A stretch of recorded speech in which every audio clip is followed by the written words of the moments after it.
What you listening to, son?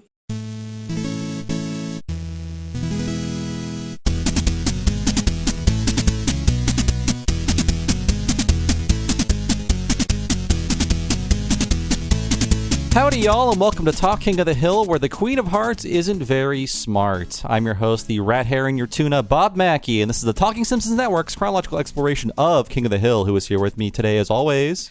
Hey, it's Henry Gilbert, and it's like watching a TV, only the show is about wet clothes. And this month's episode is all about Hank's dirty laundry. This month's episode originally aired on March 1st, 1998, and as always, Henry will tell us what happened on this mythical day in real world history. This is Hank Hill with the news. Bobby! Dark City debuts in theaters while Titanic reigns. The video game Burning Rangers hits the Sega Saturn, and My Heart Will Go On is #1 on the Billboard charts. So yeah. Still, was the previous December or November was Titanic, correct? It debuted at the end of November, and here 4 months later, it is still very much the #1 movie. Like all these... even big movies that are like, oh yeah, Wedding Singer is #2. Essentially, it is #1, except Titanic just won't go away, and it's still #1. Have not seen Titanic yet. Have not seen Dark City yet. Whoa. And we were just talking about Roger Ebert before the recording, and that's actually was one of his favorite movies. One of, I believe, 2 commentaries he recorded. One was for Citizen Kane, one was for Dark City, and they used those commentaries to build his voice. That's right. When he lost his voice. Yeah, his computer voice generator, man. His interest in it is what got me to watch Dark City later. I didn't watch it when it was new. And it is, I think too, it also got a new lease on life after The Matrix came out, because it is kind of Matrix-y about a year before The Matrix came out. And I believe some of The Matrix was filmed on Dark City sets, like they just kept the sets up and filmed there. I think the rooftops in The Matrix are from Dark City, but not to spoil Dark City, similar kind of thing as The Matrix as well. And people said anti-Matrix folks were saying it was a ripoff of Dark City, but Dark City, nobody really saw it. It was kind of a flop. I'm seeing it just made its budget back, and that's it. But I think it's gone on to become a cult favorite. You know, it really helped the Wachowski sisters that a lot of people had not seen a lot of the source material of The Matrix. The inspirations. Yeah, inspirations. For The Matrix. Lots of every creator takes inspiration from lots of things, and I will at least from the anime side of things, the Wachowski sisters did pay it back to some degree with the Animatrix stuff, I'd say. I was thinking it was a glorious time for filmmakers until maybe around 2004, because you could just steal anything from an anime and say, well, no one's going to see this. Yeah. And Satoshi Kon was pretty mad about...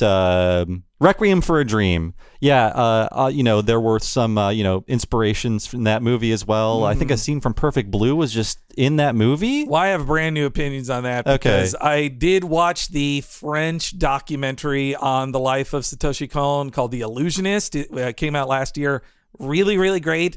They talked to almost everybody I'd want them to talk to they don't talk to his widow, and they don't talk to Katsuro Otomo, and they don't talk to Susumu Hirasawa, but they talk to a ton of other people, and that also includes Darren Aronofsky, and that is the one. Everything else I love in it, but when they talk to him, I don't want to call him a liar, but I do not believe when he says, like, oh, I think I met him and asked him if it'd be cool if I could do this, and he thought it was cool, and he said he liked it, and I actually met him before I filmed Requiem for a Dream and all this stuff. I was like, no, that doesn't sound right. I think because what is not said in the movie, because I don't think the movie wants to call one of the most famous people who spoke in the documentary a liar, but Satoshi Kon was very clear in some of his blogs posts that were in Japanese. They weren't in English, so not everybody knows them, but he was very clear of like, no, this hurt my feelings. This guy stole my scene from the movie, which I storyboarded myself, and he just took it. I mean, not to go on too long about this, but Darren Aronofsky, he's not like Michael Bay popular, but he is successful. Satoshi Kon, never successful. Never successful. Critically acclaimed, but none of his movies ever made money. Yeah, it's to the point where his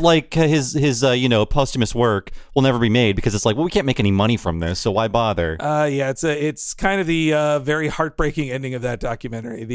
Which I was glad I saw it. It didn't correct anything. There was nothing after I watched it where I said, boy, I wish I knew this when we did our Millennium Actress podcast, because I think I knew pretty much everything that was in that documentary. But there were some cool new interviews in it. We're having some high culture discussion in an episode about low culture arts. Oh, yeah. Well, and the other thing, that Burning Rangers on Sega Saturn, that was a whiffaroo from Yuji Naka, and one of not his last. Never played it, although I did play the Burning Rangers song on Samba de Amigo. That's funny. And it was like what? It was like firefighters that were like Sentai, like Power Ranger kind of people. Yes, it was a Sentai meets firefighters type deal, and it was on the Knight's engine, and you played it because it was, because what else were you going to play on the Sega Saturn? What else were you going to play in 1998? And also it was like, the Sonic team made a new game and you were just waiting for them to do Sonic. They refused to make another Sonic game until their demands are met. On the Dreamcast, they finally would the next year. But yeah, that Burning Rangers game, the Saturn does its best to make fire appear, but it doesn't really do a great job. It's barely holding together in that game. But yes, this episode, Hank's Dirty Laundry. Let's talk about the director first. We have a new director, and that is Sean Cashman. So this is a fairly common story on this show. He's another one of those Simpsons guys who would have graduated to director if he had stayed on The Simpsons. Okay, another of the Wes Archer knows the best artists or a lot of good artists he worked with on The Simpsons and said, you're ready to direct something. Come over here. Or you're sick of drawing these yellow people. Probably getting later animatic rewrites than you do on King of the Hill, I bet. I wonder which... I guess it'd be probably hard for Wes Archer to answer, which was harder to work on or had more demanding producers who make changes late, Simpsons or I bet it was Simpsons, because Mike Judge and Greg Daniels, the showrunners, came from an animation background, so they understand how animation works from the very beginning of the show. And then how would that compare to Rick and Morty? Because I always think back to our pal Ian Jones-Cordy saying he could not imagine a more design intensive show to work on than Rick and Morty. Well, that's why you get 10 new episodes every 18 months. Yep, yeah. But Sean Cashman, he started as a character layout artist on The Simpsons with 1993's The Last Temptation of Homer in season 5. And towards the end of his tenure there, he was assistant director on episodes in seasons 8, 9, and 10. So if he had stayed on, he probably would have been directing in seasons 10, 11, and 12, and so on. Oh, sure. But man, so then that must have... Was he one of the Simpson returners, or did he stay on a different path? He never returned to The Simpsons. Wow. So he jumped right into King of the Hill, late second season, just became a director. He did not do anything before that on King of the Hill.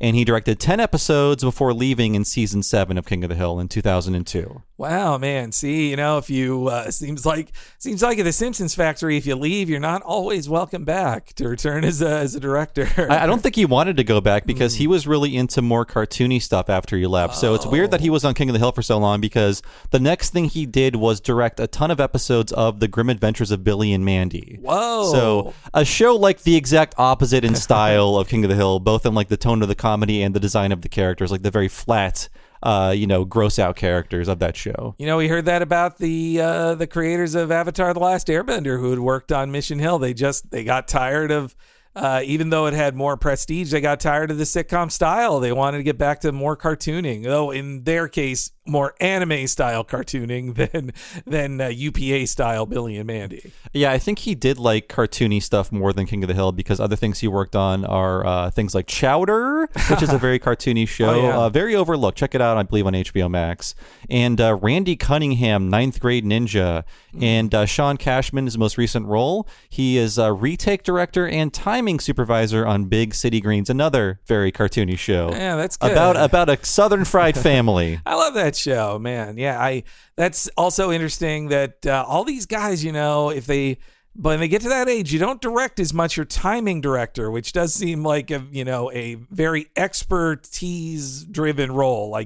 Timing is very important, and I think, an in-demand skill from older guys like him. I think we overlook it, but it is an important role. But that's our pal Thad said that timing is directing, like that was a thing he had heard from other directors. Yeah, that's what it seems like. Mm-hmm. But if you don't know about animation, and most people don't, I don't blame them. There's a lot of things you need to know about to live. And it's boring, and it's not, and you don't even get paid well. Yeah, what are you, a timer? What do you set by a piece of paper with a stopwatch? Well, yeah, kind of. How do you direct?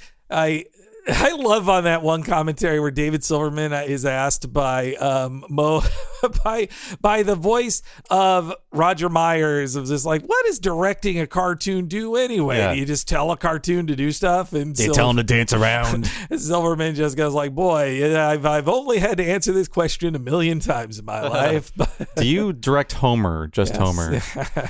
This episode, though, Hank's Dirty Laundry, I think I got the pun for the first time because, well, no, I understood the meaning. It's like, oh, his dirty laundry is being aired out. That's what's happening in this episode, but it's literally about he needs to buy a dryer too. So it's one of those, not as complicated as 3 Days of the Condo, but it's still a very good pun, I think. Yeah, there's the title and like 2 big jokes in this I didn't fully grasp until this podcast viewing of it. I was like, oh, this is a consistent message on our King of the Hill podcast, but like, this show is smarter than you thought it was. Yeah. 2 of the best jokes in the series so far, and one of the filthiest jokes, if not the filthiest joke in the show, is in this episode. Yeah, a little bit of the Beavis and Butthead comes into this. If you thought Hank trying to poop was silly and gross out, wait till you hear what happens next on the show. And yeah, this episode, it really feels like a Judge kind of thing too, because it's like, it not only mixes, porno, and it lets him make all the kind of like boing type jokes that he would do on Beavis and Butthead, but also it is about the computers have taken over and like a fear of bureaucracy, and that you lose control of your life as this the Matrix takes over, I suppose, in a way. This is the libertarianism I agree with when it comes to Mike Judge, but this episode is made before the Patriot Act made us all inside a computer, and cameras pointed at us no matter where we go. So it's a very innocent time period for America when you could not just be logged in somewhere or, like constantly having your phone ring 30 times a day. Yeah. Telemarketers, that will never, I think we just can't use our phones anymore. That will never end. What happens to Hank in this is supposed to be like an accident, or like, oh, this doesn't normally happen, but this is just your life now. Everyone, we didn't listen to Hank's warning at the post office later in this episode. we talked about this like before recording recently. You just don't answer your phone anymore. Nope. Unless you know who it's from, you just don't pick it up, because it will always be someone talking to you about your car warranty, someone trying to get your social security number.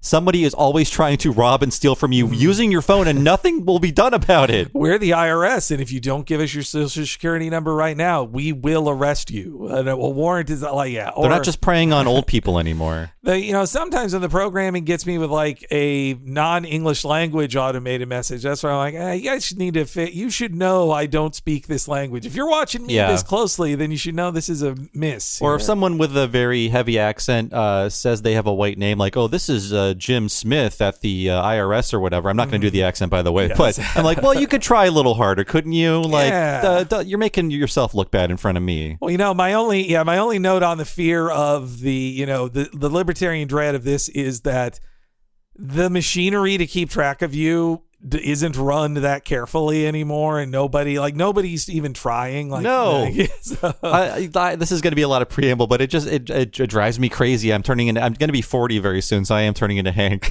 Where it's just like, your information is just leaked everywhere every year, and you receive no compensation. Remember Equifax? Yep. Yeah. They were just ruined by it. All of our passwords are just gone. And they still exist. They didn't have to pay anyone any money. And it's like, well, instead of giving you money, too many people asked for money. So you're going to get some coverage. Oof, man. Well, thanks a lot, guys. Yeah. I had a similar thing with a online t-shirt company I bought from. Don't worry, it's not the one that we use to sell our t-shirts. They've been good. But this was a different one where I bought a t-shirt, and I then had my credit card stolen, like $3,000 of charges I had to undo. And only 2 months later, did I then get a message like, our credit cards were breached and whoopsie, you might want to spend about 2 hours every day getting a new card and changing everything you have automatic payments on. Yeah, one final thing. We do live in the post-Beast world. And I remember a year ago or 2 years ago, so we used to be in the games industry. There's this convention called E3. It's the biggest thing of the year. Every games journalist goes there. And one year, whoopsie doodle, all of the information about everyone attending was leaked. And these are people that bad people send death threats to. Did E3 still happen? Yes. Was anyone given any money to make up for, their lives being intruded upon? No. Yeah. So this is just what we're living in now. People can just steal your information and you get nothing out of it. You get nothing in return. It's just sorry, just spend 20 minutes fixing your entire life if you have time. Well, and I think this stuff with the Beast too, that it on a reason when we're recording this episode of Chapo Trap House, which we enjoy, they talk about this is a point Felix made that was so brilliant about how, well, information and selling it to people is one of the few things businesses America has left. We just have to steal your fucking info and sell it to somebody else. That's all we can do. We don't make anything, and we haven't for a long time. No oil, no nothing. Yeah, can't do it. But this that's why I like this episode. Just 97, such an innocent time. I mean, there were terrible things happening that I was ignorant of, but anything post Patriot Act is just it's the post Beast world. Yeah, and you can't even complain about it because it's after 9/11. Also this pre-internet era of porno is funny to think about. These jokes are ones you can't make anymore because it's not what porno is anymore. And also I spent 5 years working as a video store clerk, 4-ish, and I was on the other side of the cash register that Hank experiences here. But I never screwed over somebody like they screw over Hank. That never happens. But I have theories about that. Let's talk more about that when we get to the scene of the video store. And I have a bunch of thoughts about the cusp of internet pornography, the analog to digital changeover in the world of pornography. Let the record show this guy knows a lot about his porno. Kind of. Let's start the episode. It's a careful dance in this episode, just like with Bill, to reveal how much we do or don't know about pornography. So we open on this idyllic spring day. Hank is driving home, humming America the Beautiful. So sweet. I love Bill's excitement. He wants him to honk like he's a big rig driver. And then when he does, he's just like... we're at Giddy Bill, and I like it. It's not just flat affect depression Bill. The Bill we love came out of his shell in this season. And I did this as a kid and annoyed my parents. When you would be driving on the highway, you just go in the back window and do this. It's so fun. Yeah. It's so fun, man. You don't want to know about the lives of those truck drivers. It's just superhero truck driver. I love it. Actually, my sister did it once when her friend was in the back seat and they were little kids, and instead of honking, the driver showed them porn. He pushed porn up against the windshield. Jesus Christ. So have that, kids. Oh man, boy. And everybody thought things were nicer back then compared to now. No, the world of trucking, there's some dark sides to it, people. I love Bill laughing giddily. He gives a thumbs up and gives a salute to Hank with his beer. I also like Dale.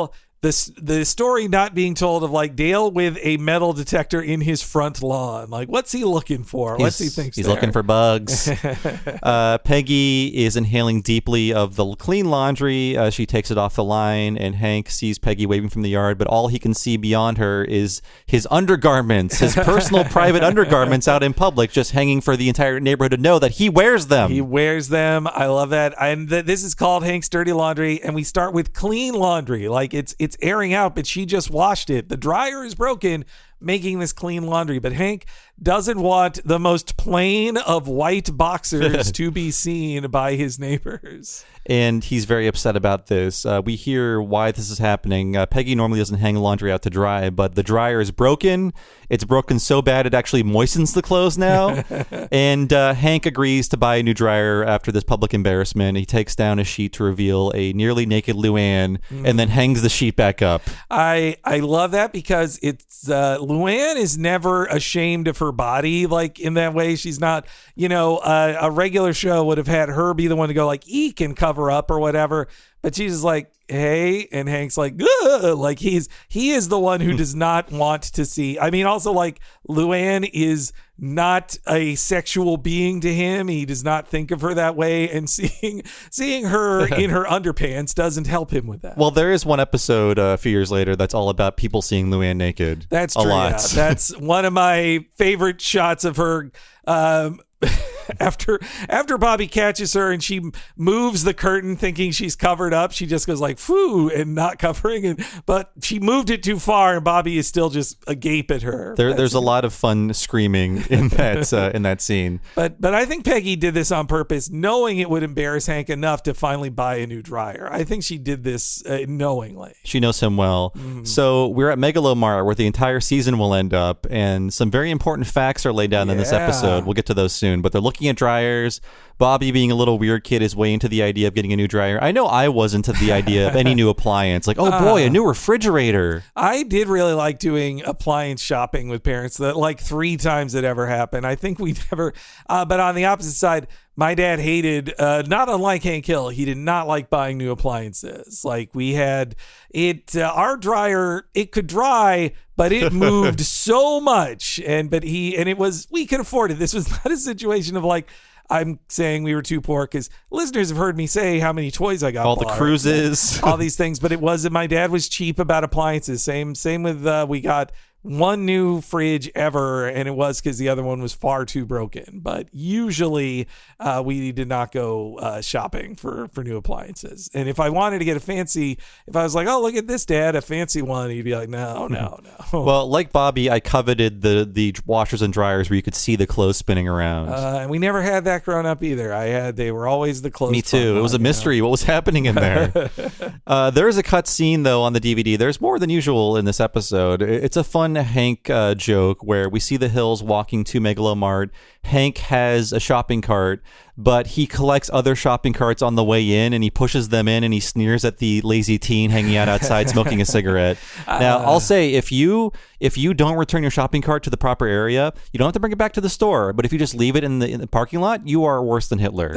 As someone who had to return those carts, I don't go to grocery stores that have like big parking lots anymore, and I'm not driving anymore. But usually when I would take a loose cart from the parking lot and use that to shop, like make their lives a bit easier. Yeah. Because I'm a saint.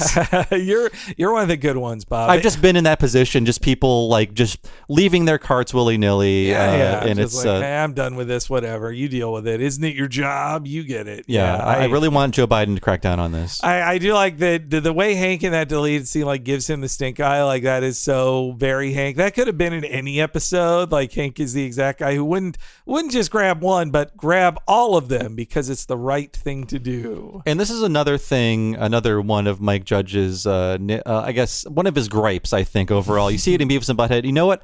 I agree. And I don't know if he's, finding the right target for his problem here, but his thing is, and I'm taking a long time to explain this because I'm trying to articulate it, that American service has declined because nobody wants to pay for skilled workers. So all the people running everything are just teens who don't know what they're doing and don't care because they're not being paid enough to. And you see that in Beavis and Butthead when there's like, they do the same scene in King of the Hill where Hank is like, do you know what a hammer is? Yes. Mr. Anderson is asking the same questions in Beavis and Butthead to teens who don't know what they're talking about. So this is a big thing throughout Mike Judge's work. It's just like nobody wants to hire anybody who knows what they're talking about, which is why service is awful everywhere in America. And will eventually explode the Megalomart. Yes, exactly. Yeah, no, I think it's such a great breaking point for the American consumer that is perfectly represented in a guy like Hank Hill or Mr. Anderson, just going like, can't you help me? You people used to be good at helping, but guys like Hank Hill think it is a personal failing on the one employee that got hired, not the business deciding they want to hire the cheapest possible person they can. It does feel like Hank has the wrong target in mind, but I think the show has the right target because they're not a fan of Megalomart and their hiring practices. When I worked at when I worked at the movie theater too, I felt that I got too good at it, and it was like they don't care that I've memorized every command in the system and could teach people things, they don't care. They're like, if you want to stick around and know all this stuff, that's fine by me, but we're not paying you more. Yeah, they'd rather just have someone in that could pay minimum wage again, and just you'll learn on the job. So there's a very fun scene coming up next with our first clip where a clerk comes up, asks Hank if he has any questions, and Hank winks at Peggy and actually becomes the salesman himself in our first clip. Could you tell me the difference between an electric dryer and a propane dryer? Sure, a propane dryer costs a little more. Only at first. When you factor in the lifetime cost of ownership, propane comes out on top. Let me run through the numbers. A family of 4 does 3.5 loads a week.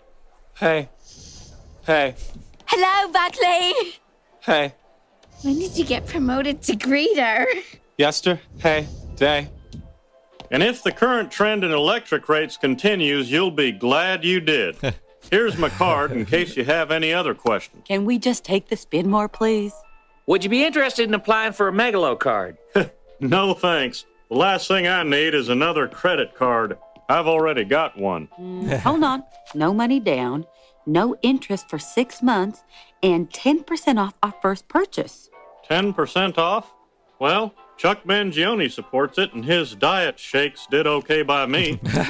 What I remember about, I think, Snow Job, there were a few deleted scenes in which that was the joke about propane, where the people who were endorsing it had to admit up front, yes, it costs more, but over time... And he's like, wait, over time, if you do math, they cut it. I remember, too, they cut for that episode, Buck going like, well, I ain't got 3 years for it to save me any money. That's right, because all of his appliances are electric. Yeah. Which also so it's more inconvenient and costs more up front, but you have to tell yourself, well, technically I did save $30 eventually by being inconvenienced, maybe. Yeah. And we see Buckley established as working at the Megalomart as a greeter, and this is very important because he will play a pivotal role in the season finale. And you know what? We don't even see Buckley that much in the series. Yeah, I remember seeing him more. Although after he dies, he remains in the intro, and when they reanimate it for HD, he's still in the intro picking up Luann. That's so funny. Yeah. I guess it's assumed they're like, well, he's got a helmet on. That could be any kind of numerous losers that Luann throws her love at. Maybe it's Lucky. Oh, yeah. It could be Lucky. Lucky's got a similar body type, yes. I think. Yeah. But I was going to bring up the idea of a greeter was a new funny comedic concept because it is technically, I guess, for Buckley, the lowest skill job they could give him. But in reality, these jobs are not given to, teenagers. They're given to retirees who the system failed them. They have no money. They need a part-time job, so they have to go to Walmart and wave at people. Yeah. And it makes me sad. I see those waivers, and I know that you should be just sitting at home, being racist or whatever. Tying flies. Who knows? I mean, in the 90s, there was a push to get seniors back to work. That's why in Lisa versus Malibu Stacy, there's a plot about Grandpa going to work for Krusty Burger because there were commercials saying, seniors, you can work too. It's like, well, didn't they work their entire lives? Yeah, didn't they do enough work in the fucking factory? But it's like, we found something for you to do. Just wave at people and maybe that'll help prevent some shoplifting. I also love what a great little line that is of saying, I got enough credit. No, I don't need another one. He only has one credit card. The gag in so many things is I have 17 credit cards. I got to pay off this one and that one. It's like, no, Hank, one is too much for Hank as it is. He's that stable of a guy. And 3 economic collapses ago, I think people in the 90s were really living off a lot of credit cards. I mean, I only have one credit card now. Yeah. And I do the quote unquote scam of paying it off every week to get those Amazon points. That is, I do the same thing. It's I do it for the points. Though they still got me, but I'm not. For a while, I did have a good amount of credit sitting on it, and I thank all you wonderful patrons for making that not a case anymore. I mean, I had to live off credit because I was unemployed so much, and I was paying rent with credit cards, which sucked. Boy. And that debt is all wiped out. So thankfully, that's over with. But I also love how Bobby forces himself into a B plot that shouldn't exist in this episode. Yeah, that's so great. It's very subtle what's going on with Bobby, but I love the B plot here because Bobby is such a little kid, and when you're a little kid, you're a narcissist because you have no empathy. So you must be thinking, well, I'm the main character, and everyone's always thinking about me. So even though my birthday is 4 weeks away, yes, this has to be about me. This trip has to be about me. That's explained in the next scene where another great subtle joke with Buckley here in that Bobby walks up to Luann and Buckley, says hi to them.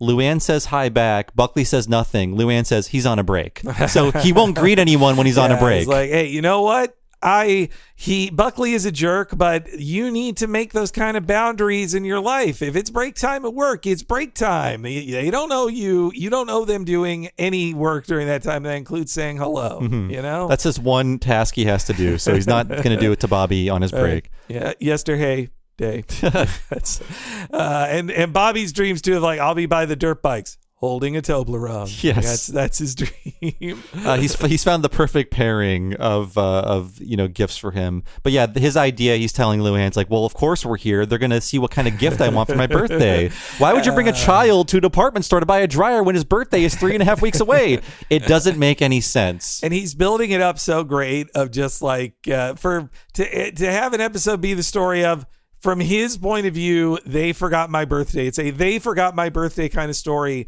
except he is a month ahead of time already thinking that they forgot his birthday. Like his mix of excitement and stupidity is so great. This is no Lisa, it's your birthday. Happy birthday, Lisa. Yeah. I like how Luann, she eventually becomes like a sidekick in this plot, but at first she's like, no, I don't think so, Bobby. No, She's not even like being harsh about it. She's like, I don't really think so. And she's not, she's smarter than she normally is written. Like, she's the smart one in this combo here. Only a couple times did she buy into like, maybe you're right, I guess. Yeah. Well, she goes in for it by the end of the episode. Yeah, that's true. But Buckley does say hey to Bobby when his break is over, but Bobby's off screen. He looks at his watch and then says it. That's and then I mean, what a great observation too here that like I have speaking of being on the other side of that cash register. The scam of and this was like new then, the scam of the department store you're at going like, and would you want to also get a credit card? Like, it stops everything. It creates a gigantic line because you have to take forever to fill shit out. Like, that was also awful. A big movement in the late 90s, early aughts. And I don't do like this kind of retail shopping anymore. Maybe it still happens, but it's like, do you want the credit card? Do you want to subscribe to Entertainment Weekly? Do you want the GameStop card? Just this litany of questions you have to go through when all you want to do is leave and you don't want to be rude. And I had to be the one asking those questions. I worked at a game store and it was like, well, there's a magazine subscription, there's a discount club you could join, and as our boss said, your commission is you get to keep your job, which was very inspirational to all of us minimum wage clerks. Yeah, no, at Blockbuster we had to do the same. Like, but don't you want this plan? And they know, like they had the secret shopper stick too of just like saying, which I don't know if they ever had a secret shopper, but they would say, I know there's going to be a secret shopper soon. And if you end up getting them and you didn't offer them the new super plan or whatever, you're in trouble. Yes. What is at stake besides your $5 an hour job? Yeah, I know. But you think you've got you're young too. Another reason they get you young is so, you're like, well, I don't want to disappoint them. They're my like new teacher. And you fear the district manager when he's just some guy with like a bachelor's degree in business. I worked with a guy at that video store who like just would steal. He stole thousands of dollars and he actually got arrested at the store. In merchandise crazy. Or just like out of the register? He got up to, I have access to the safe and can take money out of it amount, and he got arrested. They count that money. Yeah, I don't know what I never heard enough. I just got to see him walk out in handcuffs and that was insane. But yeah, I have been on the other side of the cash register of also at a video store when at Blockbuster a person comes in and says, they come up, they put down their DVDs and they say, well, I don't have a membership yet. I go like, well, stand over there and fill this out. Yeah. And it's going to take about 10 minutes and then I have to input it all. This involves paperwork. All my retail things are coming back to me now. I remember, this is the last thing, sorry to bore everybody out there if I am doing that, but I remember when I was working in retail at like a game store, MSTs were a big thing. I think I've complained about this before. Multiple SKU transactions. And they were like another like category you had to hit when you're making a sale where it's like, manager tells you, I don't care what they're buying, you find a way to sell them something else too. If they're just buying a sucker, you find something else to sell them. It's like, what does it matter? If they're buying a $60 game, isn't that enough? Is that enough for you? They have to also buy like a controller or something? No, you find a strategy guide. You throw it down in front of them. And if not that, say, aren't you excited for that game that just got announced? Give us $10. You know, the sequel could be around the corner. Yeah. Well, you'd want to get it, wouldn't you, man? And the way in the episode, to get back to the episode, the line of people behind Hank, like this, it is, again, like you said, shows how customer service gets shittier because of this. Like, what was more important than the dozen customers behind Hank is making sure Hank has a credit card with the company. Like, that's what's most important. Another subtle joke I noticed this time is that as this line stretches behind him, the sign above Hank says instant credit. That's a good joke. So, I missed that. Very subtle. That's good. There's one cut joke where Hank says, if you're going to make people wait this long, you ought to at least give them an eyeglass repair kit to play with. That's cool. So, that's cute. I like that. Hank could be like tightening his lenses or whatever while this is happening. You know, it's important. You got to stay on top of that. But now glasses are so disposable. Well, not that disposable, but I got a new pair coming soon, actually. Get my yearly pair. In 2022, Hank could be on Twitter while this is happening. What? No, I don't think so. Let's hear about Hank's credit woes. Okay, Mr. Hill, your credit has been rejected? Huh? But why? Well, the computer doesn't say. I'm sorry. Next. Hold on a minute. You made a mistake. I have perfect credit. I think I recognize a frowny face when I see one. Hank, why don't we just pay with a check? Sorry, we can't take checks from people with bad credit. I'm having the time of my life, and it's on sale. Thanks for trying, Melinda, but I'm pretty sure you can't just look up my credit unless I send some kind of permission letter to my credit bureau. Nah, it's a piece of cake. All you need is a $10 processing fee. I'll just deduct that from your paycheck. Mr. Strickland, I was just, Hank's got bad credit. Well, there's the right hair in your tuna. Seems like you're in the whole $40 to Arlen Video. What? It says I owe $40, and that can't be true. I always bring back my tapes. Look for yourself. I've returned the Great Santini 23 times. Okay. Hank Hill, June 23rd. Yeah, you rented and never returned cuffs and collars. I've never even heard of that. Have you? Unless it's got the name Merchant, Ivory, or Billy Crystal above the title, I am not interested.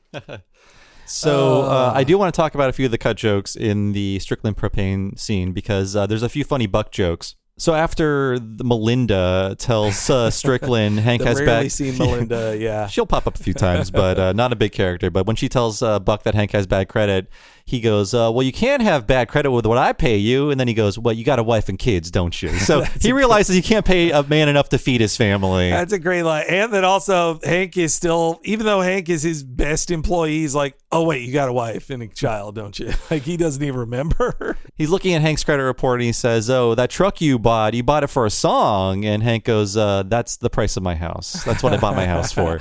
That's a great gag. But what Buck sees as the price of a cheap truck, that was the cost of Hank's house. That's so funny. It shows their class difference, too. It's so good. I love it. And just also, like, Hank he has to pay the $10 to do it. I also love Hank's naivete of, like, you couldn't just look at my credit score whenever you want. No one should be able to do that. And that it's only, I mean, I don't need to tell you this, 25 years later, it's only gotten easier to find everything about everybody. Yeah. You can know everything about everyone. And the only difference is now people tell you it more. I mean, well, like, this is already the beast coming in here because it's like, why does this guy not give them a credit card? Well, a frowny face. The computer showed him a frowny face. He's like, the computer, it's a frowny face. No one can actually help you. You can't actually blame anyone. It's always the computer won't let me do this or the computer says this. No one can actually make an executive decision. No employee can do that. I know, yeah. I mean, look, when you're on the other side of that cash register, I definitely liked going back on, sorry, the thing won't let me. You can see the bind I'm in. Like, I can't do it. Computer won't let me. Like, you can just, and sometimes that's a lie just to get out of it. But yeah. Well, there's one more cut joke in the Strickland scene where when Strickland finds out Hank only owes $40, he thinks Hank is just that poor. He can't pay it. So he gives Hank the March of Dimes display. Oh, that's so funny. He's going to steal from charity. He's like, here, you can take this. Like, he won't give him like a bonus or anything now. No. Let's talk about The Great Santini. Oh, sure. Let's talk all about this movie because a perfect Hank Hill movie, I'd say. Hank rented it, like 28 times or something? Yeah. This is the first time I had to look up information about this movie. So it's a 1979 movie. It stars Robert Duvall. It's about a stern and abusive Marine father with a sensitive son, which is probably why Hank would enjoy it. Also, spoilers for this movie. In the end, the father dies during one last aerial mission for the Marines, and his son takes over as the head of the household, which fulfills his dead father's wishes. Wow, so man. It's about a father who's heroically dies, and his son grows up because of that. And finally, he taught his kid a lesson by dying, this jerk. Robert Duvall, he looks like a perfect military gruff dad. And I mean, this is like having just watched a bunch of Yellowstone with my stepdad, and he's a big fan of it. And it was a nice time to watch. Like, I now have been thinking about this is the dad content, things like The Great Santini, Band of Brothers, Yellowstone, like all this stuff made for dad. For my stepdad, it was The Postman, that movie. See, he's a big fan of that. But yeah, it sounds like your stepdad was more into like genre fiction. He's more of a nerd. That's true. See, tougher dads. Well, my stepdad has a military background as well, so I think. But again, nice guy. I love my stepdad. Listeners heard me cry about my stepdad. That's on true. This podcast. Go back to the Christmas episode. Yeah, the Christmas episode. So one thing about this movie is that I didn't know. So thank you to just brief research on Wikipedia. One scene from this movie is parodied a bunch. So in the movie, the dad is playing a one-on-one basketball game with the sensitive son, and he starts bouncing the ball off his head and saying, "Are you going to cry? Are you going to cry?" And that's a scene in the movie that's been parodied in things like The Simpsons, Roseanne, and the second Austin Powers movie. And also, Robert Duvall came back to do a parody of that scene in the 2005 movie Kicking and Screaming. Holy crap. He revisited that scene like 20 plus years later with, I'm guessing, Will Ferrell. Wow, I had no clue they did so. That's so funny. I just thought it was a regular old tropey thing that anybody did. I didn't think it was specifically from that movie. I mean, hey, I think I don't want to watch this movie though. As the sensitive son, I don't want to project the mean dad wins and is right. Yeah, you know what? That's sure some other people will like that, but yeah. Well, and that Great Santini though, it's also funny to me because obviously he could have bought that VHS. The price of the VHS was 5 rentals at most, especially for an old movie like that. By 98 at Megalomart, he could buy a videotape of The Great Santini for $10. I think Hank might think it's a little like too fruity to own a movie. Yeah, that's true. Movie ownership, that's for pansies. Well, you like a movie so much you got to own it? It sounds pretty artsy-fartsy to me. Back to the episode, though. Peggy's tastes are Merchant Ivory films and Billy Crystal movies. What a great definition. It really runs the gamut for her. All right, so look, now Hank's Tales of the Tapes, renting them. Okay. That is. I worked at a Blockbuster and I worked at a mom and pop video store, not unlike Arlen Video. And so I have been the guy at the register in this thing. Though, in the cases of Blockbuster, when people say, I don't remember that or whatever, I didn't do that, which my instant reaction was, you are a liar. You are lying and you don't want to pay this. But half the time I think I would just side with them of like, well, yeah, but fuck the Blockbuster. What do I care if they get your $20? And so sometimes if they complain enough, if a Hank person complained enough at our store, if the manager was there, or somebody above me, certainly they would say, well, I want to speak to the manager. I don't know $50 on this movie. Then you send it to the manager, and usually the manager's tactics, and this would be the one I would take if a manager wasn't there, was to say, well, okay, how about we just put this in half and you just pay $20 and we move on and we unlock your account and you can rent that movie. And they go like, well, fine. The manager gets paid slightly more to eat shit. Yes, that's their job. Yeah. So that would usually be how it is. Like, that is a difference in this episode. No, I cannot remember at either video store a point where you stood firm on somebody saying, but I did return it, Now, at the mom and pop store, it was run by an extremely cheap small business despot who was a nice enough guy also as a person, but he was really a small business despot, and he would never forgive something like this. If he was there, he would be like, all right, let's talk this out, buddy. But if he wasn't there, then I would just go like, I was older then, I'd say like, whatever, just give me $5 and I'll just delete it.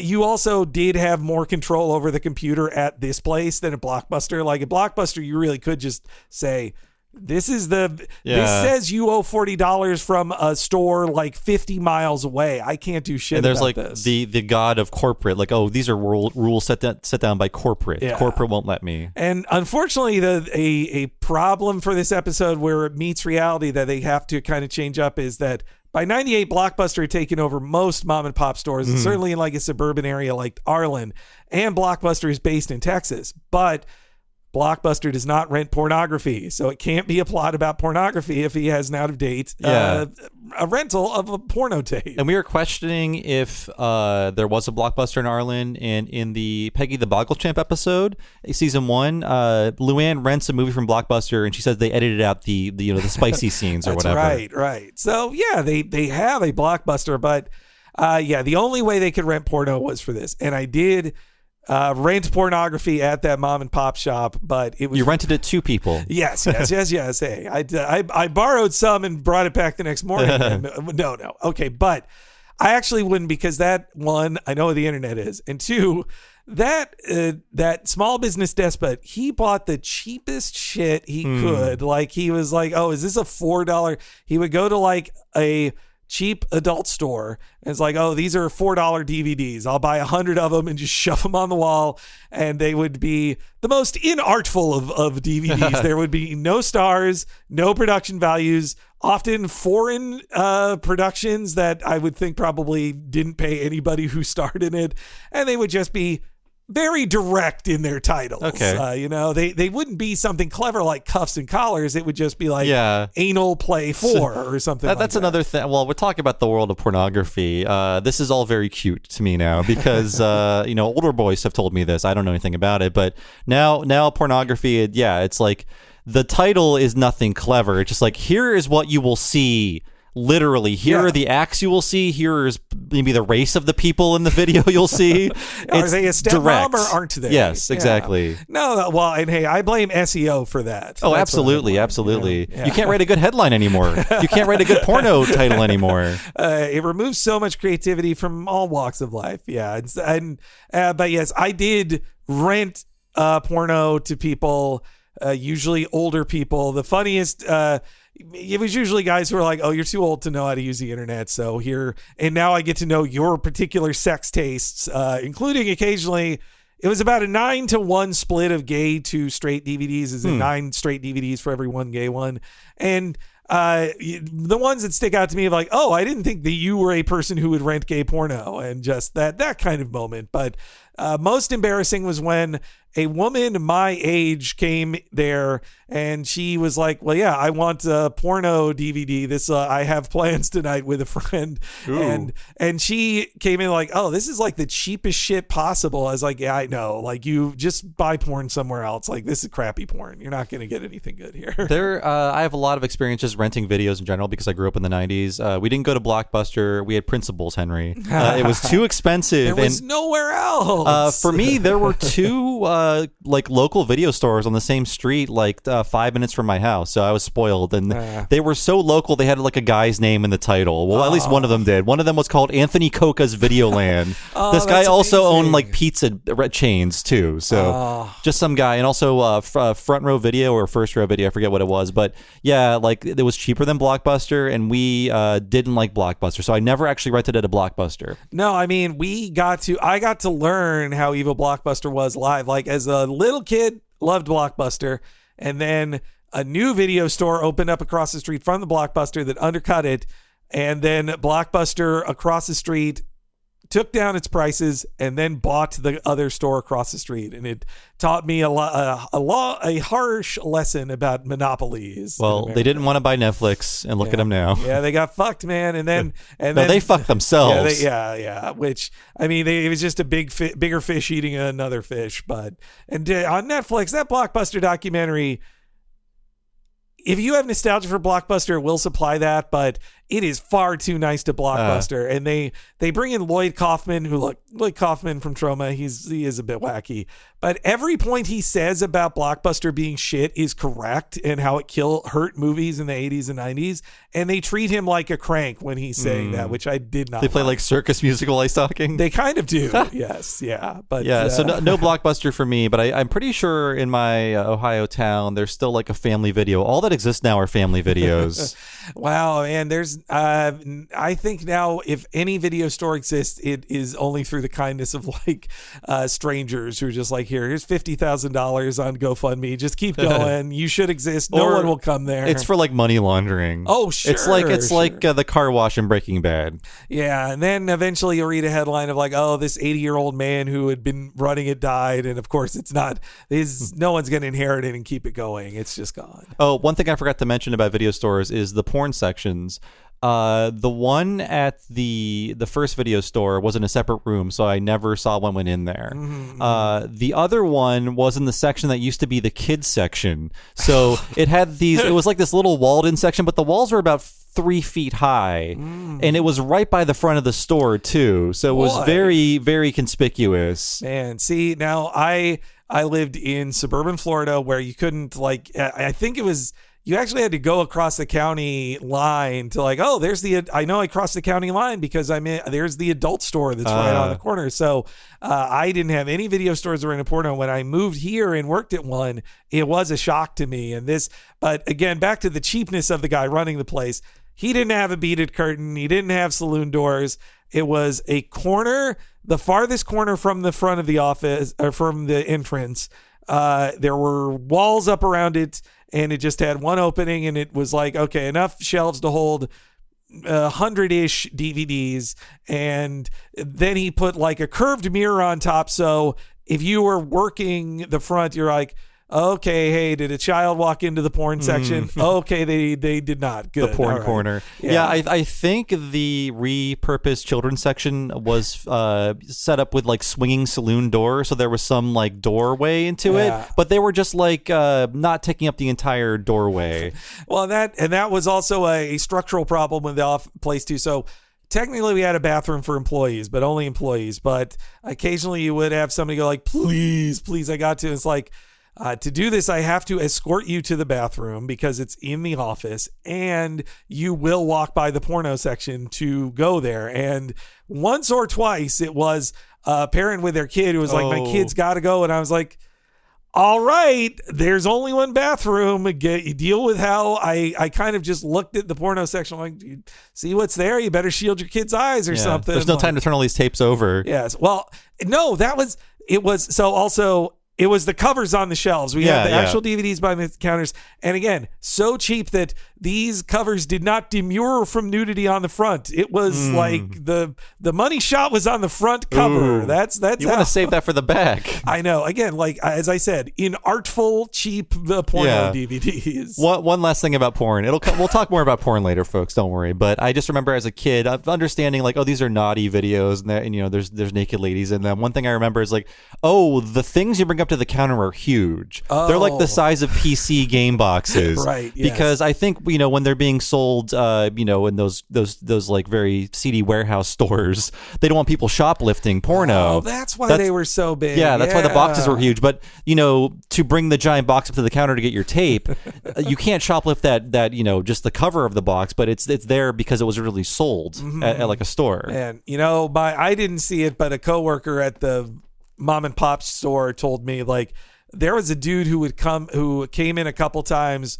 would look like he was looking at the porno films but not rent anything, but secretly have brought with him a razor blade to cut out the pictures and take them with him. Pictures. Jesus. Not stealing the actual DVDs, but to steal the dirty pictures on the covers. I dated a woman who worked at Suncoast like 20 years ago, and those damn bladers, they come in with the razor blades. They steal all the DVDs. See, that's this guy could only steal the nude pictures on the DVD boxes. That was the only benefit of snapper cases. They help Warner Brothers prevent theft. That's true. And that's it. Yeah, they look shitty on your shelf. But also that Kung Fu poster, that's just the Beverly Hills Ninja poster. That's true. Bobby would be a big fan of that movie, I think. I had pulled it up recently because there's a scene where Chris Rock says, everybody's trying to kick my ass. And he actually flinches at Chris Farley trying to hit him, which, it's funny. I guess listeners, we did this after. Yeah, I know, guys. We did this after he got hit on stage by Will Smith. We talked about it on Talk to the Audience, but we recorded Traffic Jam weeks before the Oscars. Yes, yeah. Hey, it happens sometimes. What? If something crazy happens with pornography after we record this, I'm sorry. We're out. By now, Will Smith will have been brought to justice. He's making license plates now. Oh God, he'll be banned from everywhere. Yes. Anyway. We're back in the video store, folks, and Bobby is questioning Luann to see if they're really here to buy a movie for his birthday. But once again, Luann's like, no, they didn't tell me anything about that. So this is when Hank asked Bobby, have you ever heard about cuffs and collars? And this was what puts in Bobby's mind that they're here to buy a movie for him. And he basically gives the description of every cop movie ever made. So great. Where Bobby says, oh yeah, two cops who don't get along, but then they do, but then it's too late because he's dead, but not really. And you've seen it. No. That's so good. Yes. Yeah. So I think that answer is that Bobby wants it, whatever it is. And he thinks that's why later he is like, oh, these are all cop movies when he sees them. He thinks this is just the police films. I think Bobby would be more into Police Academy movies, though. I did like the speaking of those deleted scenes, the one of Peggy with her old paper card, as somebody who had to create laminated Blockbuster cards in the machine. That was always my least favorite part of it. Like, all right, beep, boop, beep. It printed it out wrong. Time to do it again. And you just feel this anxious pressure of like the line is building behind them and they're all going to be mad at me when I have to help them after. Hey, I remember the changeover from paper cards to plastic cards and video rentals. It was a big deal. They were more durable. Now I think I threw out my Blockbuster card finally a long time ago. I would hope so. So Luann says she's never heard of it either. And when Hank and Peggy turn back around, Bobby congratulates her for trying to cover it up. She's like, you are so smooth, Luann. He's building up himself to be disappointed. When I watched it with my husband, he'd not seen the episode before. He's like, oh man, how disappointed is Bobby going to be at the end of this episode? And I told him, like, no, don't worry. He'll be the happiest little boy ever. A very lucky boy. Yes. Back to the clerk. I love this line from Hank where he's like, well, I didn't rent it, so I want the $40 removed, and you can penalize yourself whatever you think is fair. That's so good. It's him for saying like, yeah, this can be the deal. Like, I won't be too mad at you. But yeah, these I love the voice on that cashier too. He's like, cuff and collars. Like, he's got a little lisp to him, but he's just doing his job. And just like me in Blockbuster, he's like, hey man, it's the computer. I can't do nothing, buddy. And the entire point of this episode is like, Hank just paid the $40, but it's the principle of the thing. It is the principle and of he it. won't budge. And Hank thinks he's being tough but fair, but the computer won't let the clerk erase anything until Hank can return the tape or pay the $40. So again, it's the Mike Judge nightmare. It's just like, the computer won't let me.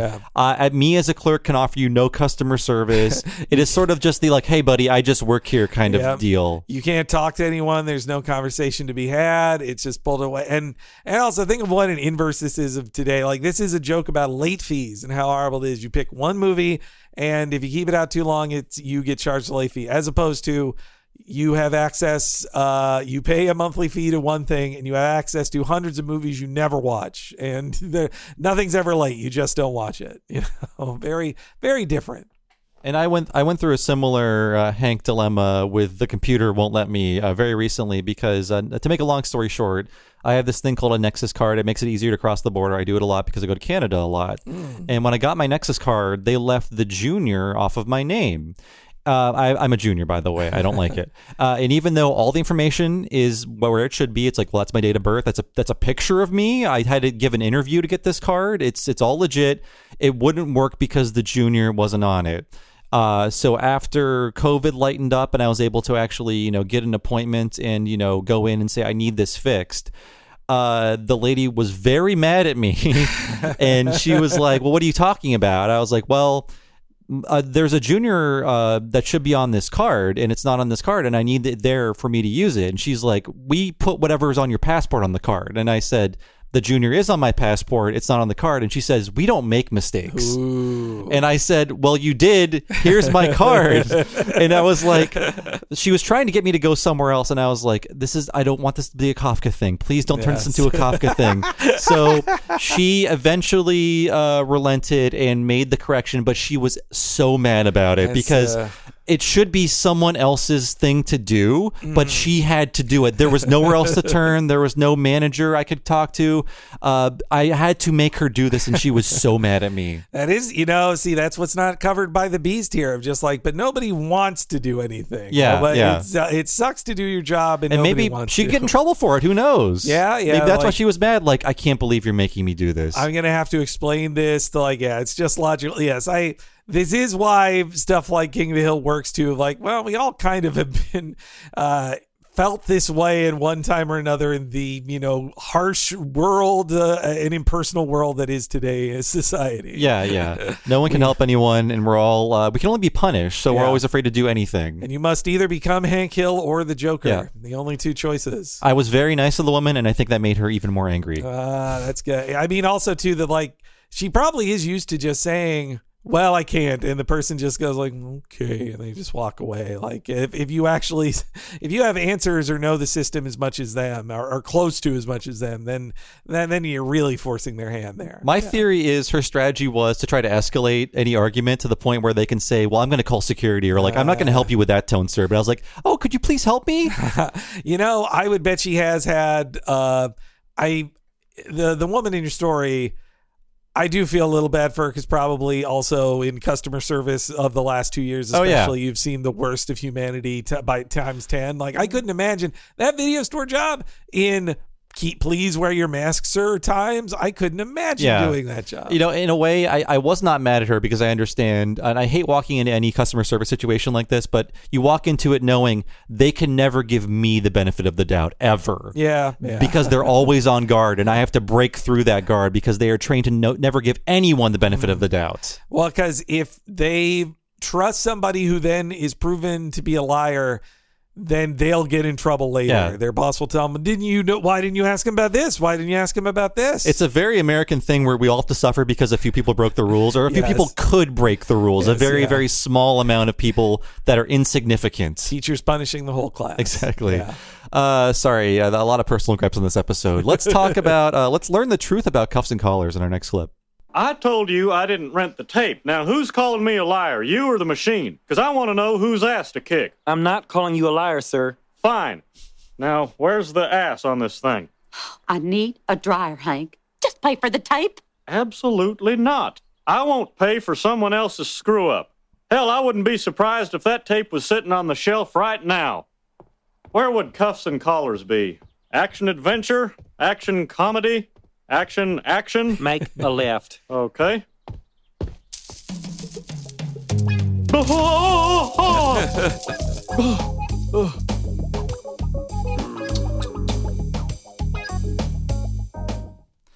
Normally, I think porno music is very hacky, but this is kind of the last time you could do it. Yes, Though I would get mad when they would still do this about 10 years later because I don't know a lot about porn, folks, but it doesn't sound like this anymore. No. If you turn on porn and there's music, you're like, what's going on here? Yeah. What century is this? Who pays for music? That must have gone out with the steel drums of Girls Gone Wild. That was the last music they put on a porno. It became so hack that it was like a frigging commercial slogan, like bow chicka wow wow. Yeah, that's right. I wanted to vomit when I heard that. Again, you know what? That Clerks movie, they were getting it right in that titles like Cuffs and Collars, there were still some of them, But in the second half of the joke of Randall ordering porno tapes, yeah, all the names he says in that was the names of the ones that my boss bought. Like usually just an action and a participant named in it. I mean, I don't want to reveal this much about this element of my life, but like when at this point in time, yes, I was very interested in porno. I was 15 years old. I was about to be 15 years old. And I remember the first pornography I had access to was, I think I was maybe 13 or 14. There was a new kid in school, and to win everyone over, he brought pornography because it makes friends fast. Yes, I bet. Yeah. He came from California, the mystical land, and his friend would go like dumpster diving for porn. That's and smart. The first porn he gave me, very few pictures. It wasn't a Penthouse forum. It was like mostly text. So it was like a text magazine with like lots of filthy stories. Wow. And that was the first porn I had access to. And then later in early high school, there was lots of talk about, the Pamela Anderson tape, the Tommy Lee tape. I never saw that. And I was like, well, how do you get this? How do you see this? Because you had to go to like a store to access pornography. I mean, there was internet porn, but you had to have the internet, the fast connection. There weren't a lot of videos. But the first time I actually saw hardcore pornography was when I was 14. And my friend lent me a copy of a Jenna Jameson video. Oh my! That he got from his downstairs neighbors, and that's the first time I saw full penetration when I was a young lad of 14. But now, any kid with an iPad, it's just like whatever act you want to see, whatever celebrity or porn star you want to see, they're just there waiting for you. And you don't even need to be looking for it. It will just be in your search results. Yeah, if you say for podcast research, look up a famous person's name, you might just see them naked in the image results. No, I mean, I also experienced straight pornography in that way through pals in, closeted childhood. Like I definitely saw the Pam and Tommy tape, and man, which is in the news these days. And man, Tommy, his dick is huge. It's crazy. Now there's a Hulu show about his dick, and it talks to him. Yeah, that's what I've heard. Jason Mantzoukas, I've heard. It should be John Benjamin. but anyway, that was how I saw hardcore pornography as well. But it was from a friend who stole it from his dad, who was a Bill type who owned a whole lot of pornography, and he would miss it. The 10 magazines and 3 tapes that my friend had, his dad never missed. Like, he had that much pornography. So I remember before that, maybe when I was like 10 or 11, it wasn't hardcore pornography, but there was like some Playboys floating around. There was some Woods porn that was Playboys and penthouses. But when I was a kid, what disappointed me was there's actually not too many naked ladies in Playboy. It's like there's a centerfold, maybe a few other things, but 95% of the magazine is articles and cartoons and stuff. And as I recall, a lot of perfume or cologne ads. Yeah. The smell of a Playboy is a bunch of colognes mixing together in my memory. A lot of inserts, but like the Playboys I saw were all from like there were friends' dads' Playboys from the 70s, so it gave me a misconception about what women look like naked from that point on. It's still my imagination now. They all look like Pamela Anderson, right? Not in the 70s. No. But anyway, yeah, I guess it's a funny time to remember. Our childhood was like the start of internet pornography, and like one of my friends, I downloaded some images, but starting out for me, it was more written based, which you could download and view much faster. But we're revealing all this stuff about ourselves because talking about 1998, you can't get porn into your house. Porn cannot infiltrate your house.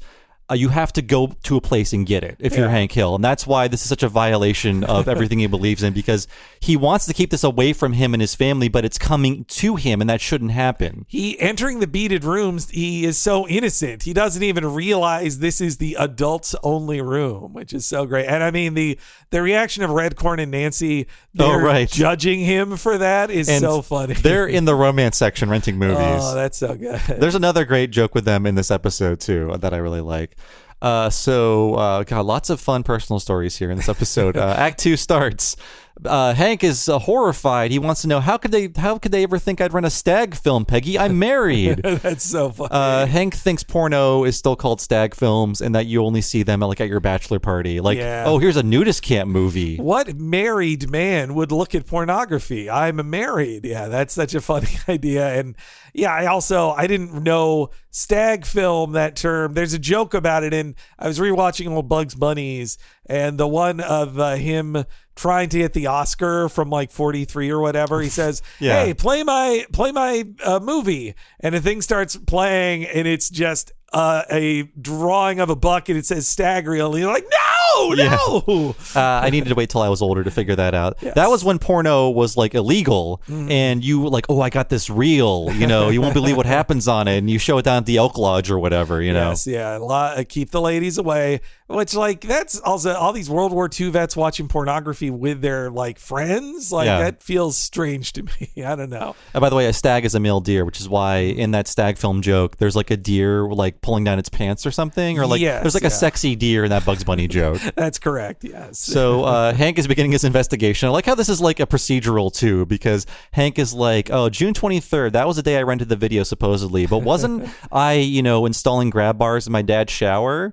And Peggy was no, I went to play Boggle with Nancy and I left you at home alone.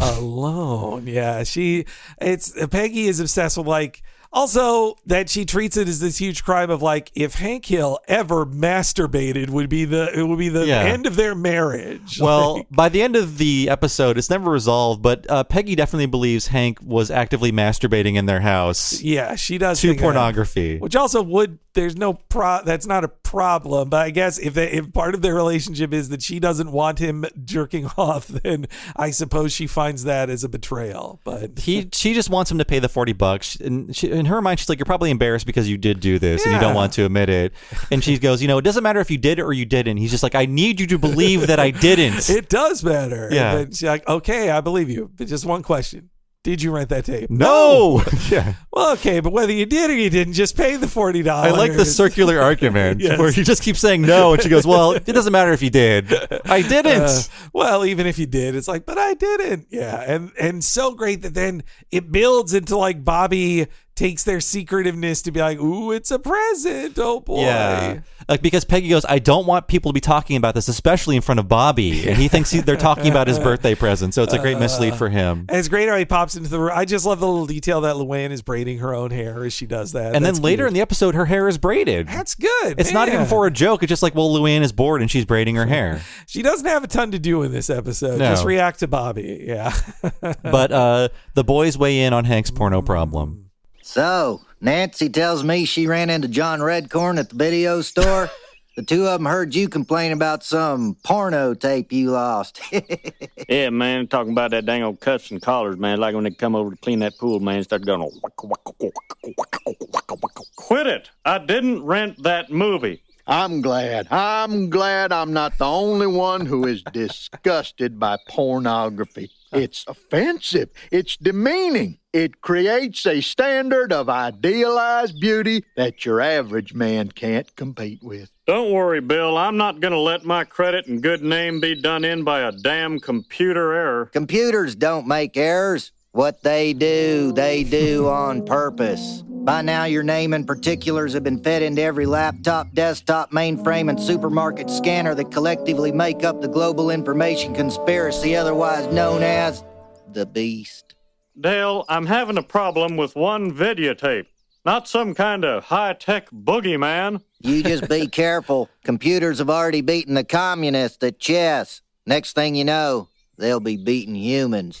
Oh, so good, man. This is it's not his story, but this is a great Dale episode. This is really good. Yeah, they're finding more to do with these guys outside of having them just comment on the story. We're going to get a Bill episode pretty soon. I like that Boomhauer, he admits to oh yeah, I know what cuffs and collars is because he watched it, because he is an unashamed single man who probably brings it. I would think he has watched pornography with his random partners he's had in his life. But meanwhile, Bill doth protest too much, which I did. I think on my first viewing, I did not even see it coming, even though it is so obvious that a lonely, sad man like Bill is actually secretly an expert in pornography and owns all of it. He's a porn freak. Yeah. I mean, I think he was protesting too much before. I think he was talking about like pudding wrestling That's and like right, how yeah. it's disrespectful to women and pudding. And pudding. Yeah. Yeah. I bet too part of Bill when he gets mad at all the stuff coming in the mail, the Bill's like, I have a private P.O. box to receive my pornography. You can't take that similar care, Hank. Come on. This is real Bush League crap. Yeah. Although I do agree with Dale. Again, we're all trapped in the beast. And it's like when you see an ad on your phone or on Twitter or whatever, you're like, oh, I was just talking about that. Is my phone spying on me? And I think the scarier thing is like, no, you based on information people have about you, they know what you're going to be thinking about, and they can shove something in your face like, I was just thinking about a Subway sandwich. Now I want to eat one. Yeah, it can remember like the inserted Amazon ads are like, well, we know you just went to Amazon to buy more fiber bars. Don't you want even a different fiber bar? What about this one? Yeah, it's creepy. I mean, the beast is how, like you said, we have nothing to sell in America except for information on people, and that's it.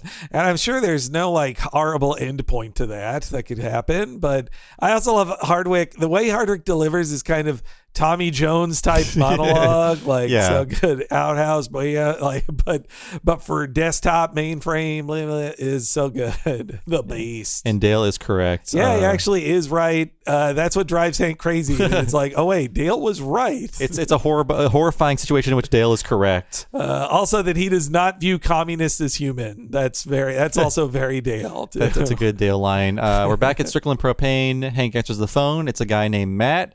We know he's a telemarketer, but Hank is like, oh shit, I forgot who this guy was. He's a customer. He's like flipping through his Rolodex like, oh, hi, Matt. He's too friendly. He can't. He gets completely disarmed by this guy. I just love, man, the acting on Herman on this guy going, he's great. It's me, Matt. Peggy, like his just, and also that he editorializes too. And by Rugburn 2, I mean Rugburn also. Rugburn 2 isn't very good. Yes, it's so good. It's a great reading by him. He's trying to offer Hank more porno because he's from a company called Consenting Adults. That's a good name. It's more of it like kind of the Office Space style humor because you see where this guy is working. His job sucks. He's just surrounded by cubicles with people doing the same thing. Oh God, yes, yeah, you're right. Very Office Space. They all have to dress that certain way and just this like endless depressing bill and to then think that that's a better situation for workers 25 years ago than it is now. It's true. Nobody's hiring Americans to do this work anymore. No one's paying a livable American wage for this. Like they found it's cheaper and can export that misery to people who aren't in America. Hank, I think, thinks this kind of conversation is illegal because he goes, this is an interstate phone line. That's so funny. Like this chatter going across state lines is illegal. And yeah, cuffs and collars, Rugburn, jailbait. Jailbait is very direct, but the comedy writers love writing porno names. You know, it's an attempt to be both bawdy, as our pals on Podcast Ride would say, and clever, you know, and to push the envelope on what you can do on Fox at 8:30 on Sunday, and they go pretty far. Oh man, there's a couple, but yeah, I mean, Rugburn already is like, okay, I think we all get what that means. Don't watch Rugburn 2. Hank is like, how did you get this number? And he's like, well, I can't tell you that, but I can tell you we have a wider selection and lower prices than Arlen Video. And that's when Hank goes, Arlen Video told you I rented pornography? And that's when everybody appears in the doorway, and Hank is just like, who plays the most hits? Y104. And she's trying to play it off like the radio station pranked him. He's like, that crazy morning zoo. It's a smart turn by Hank there. He's like, okay, just pretend it was a prank. But yeah, poor Hank, he must be humiliated and degraded by life. And then the way it's too ambitious for TV. I think they do a fine job with it, but having a full turnaround on the telemarketer, like, it's like 5 frames of it, and it still works, but they needed more frames, and that's expensive. But they do a full turnaround, and then we go past his head to see the computer. He's saving Hank's info, and then we see the process of what happens next. He's feeding the beast. To think you'd even have to press save on the beast now. It's like, no, you can't. It saved it the second you typed a letter. You can't tell it not to save. Yeah. So we cut to a location printing out hundreds of address labels for Hank. We see that his zip code is the same as Austin's zip code. Oh, wow. well, that really drives home where this is. He doesn't live anywhere near Austin. No. He would want to keep it. He would want to do the opposite of keep Austin weird. He's keeping his distance from Austin. And hey, if that's where fucking Tesla and Joe Rogan are, I'm fine with that. Yeah, although I feel bad for the people in Austin. Hey, yeah, they got to be too cool. That's their problem. It's the danger. Hey, SF sucks way worse. It got turned even worse. That's true. You know? Yeah. But we're moving on to the cargo. It's being offloaded onto a mail truck, and then we cut to the Hills mailbox, stuff with letters. There's so many things. There's just like packages piled below it. And there's a cut joke that I'm glad they cut. It's like kind of gross where after all of this machinery is in place, the final part of the process is some shirtless guy in a dark room pops a CD-ROM in and he like selects Hank's address and then digs something out of his belly button. Ugh, yeah. So it just shows you how both high tech and low tech this effort is to market to Hank. It's a clever idea, but yeah, too gross. Kind of derails this sex thing. The comedy of the sex thing to make you have to look at some gross shirtless guy picking at his belly button. You know. Before we get to the scene where Hank is in front of the mailbox, there's a big cut scene, and Billy West is in this episode. I don't like when Billy West is in King of the Hill because his voice is too cartoony for this kind of low key show. But at one point in the episode, Hank was going to see a lawyer, and this is all preserved on the DVD in animatic form. And we cut to the office. It's about a 1 minute or 90-second scene where Hank complains to this lawyer. He's getting harassing phone calls at work. He thinks it's spreading, and Peggy's like, yeah, I tried to use the ATM today, and it gave me instructions in Espanolish. So that's almost too stupid for her to say Espanolish. There's a very good line from the lawyer where he replies, I don't think I can help you. I know I might be able to help you. So that's a good line from him. I love how Hank, I remember this now where Hank says, I came here because your Yellow Pages ad had a woman saying we can help you, but now I see that like we can't help you, and the woman is you. Yeah, that's when the scene escalates. He does explain to Hank, okay, I can get this under control, Hank, but first you need to control your spending habits. A man with your salary and a narrow urethra should not be renting more than one explicit sex tape a month. Oh, is that why Hank doesn't masturbate as much either, because of his narrow urethra? It could be. It's less enjoyable for him. This lawyer is making a medical evaluation, but Peggy wants to know, like, well, how do you know all this stuff? And he's informing Hank more about the beast. Like, anytime you make any transaction, even order a pizza, it's logged somewhere. And Peggy's like, oh, even a plain pizza? So she's like interested in knowing about this. That's so funny. It's not creeping her out. She's like, wow, that's so fascinating. Yeah. And this scene ends with the lawyer saying, well, Mr. Hill, you can't fight the computers. He's like, oh yeah? And he unplugs a plug from the wall, and it's not the computer plug. And Peggy just goes, oh, Hank. And she does it herself, unplugs the computer. I can see why it was clearly cut for time, but it was a real funny scene. Yeah. Of him just, again, Hank's trying everything. I guess this would explain why he represents himself later instead of going, which seems Dale level crazy for him to do. But. Well, you think that he hates lawyers because of the crack episode. Right. He just does not like to be put in that position, and I'm sure he hates anything involving lawyers. That's true. That lawyer did tell him to plead guilty to a thing he didn't do. Yeah. And again, he should pay the $40. That's what the lawyer's advice is. He's going to pay the lawyer a lot of money to be told to pay $40. Yeah, I know. It's such a beautiful story that it's all just $40. It's all he has to do is just pay the $40, but he can't do it. His pride. So meanwhile, Bill is shocked by the amount of pornography piling up under Hank's mailbox. Shame on you, Hank Hill. What you do in the privacy of your own home is disgusting enough, but to let it spill out into our streets where my future children will someday play, well, that is going too far. Shame.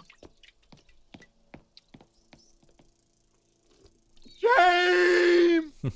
I would like the luxury of vomiting on myself right now, but I don't have any clean clothes to change into. Would you just pay the bill so I can get a new dryer? It's too late. The beast's already got him in its jaws.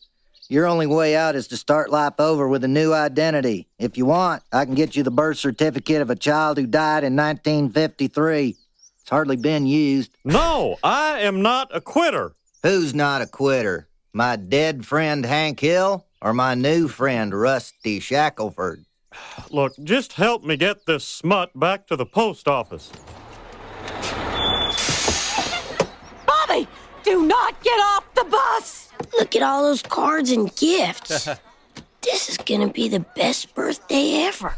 So that clip has the debut of Rusty Shackelford, a running joke and Dale's alias. We love Rusty Shackelford. Yeah. It's such a great name. It's an amazing fake name. You know, it's a great fake name, but if it wasn't Johnny Hardwick saying Rusty Shackelford, like, we probably wouldn't remember it half as much. It's a great reading of that crazy name. Rusty I mean, that probably sold the joke in the room of him saying, like, Rusty Shackelford. I want to know the entire list of names that was read out in that room. Oh, so good. And yeah, to find out that in season 11 they finally did an episode of, like, you know what, there's a real Rusty Shackelford. That's right. He comes back to claim his identity. I didn't realize it was so. I had to look that up on the wiki. I was like, oh wow, that was that late in the series. There's one cut joke from the mailbox scene in which Hank is horrified that the mailman also saw this. Oh, I wish they'd have kept that. He's like, who else saw this? Well, the mailman. God, like, it's like, of course, the mailman delivered it. He doesn't want to be shamed in front of the mailman.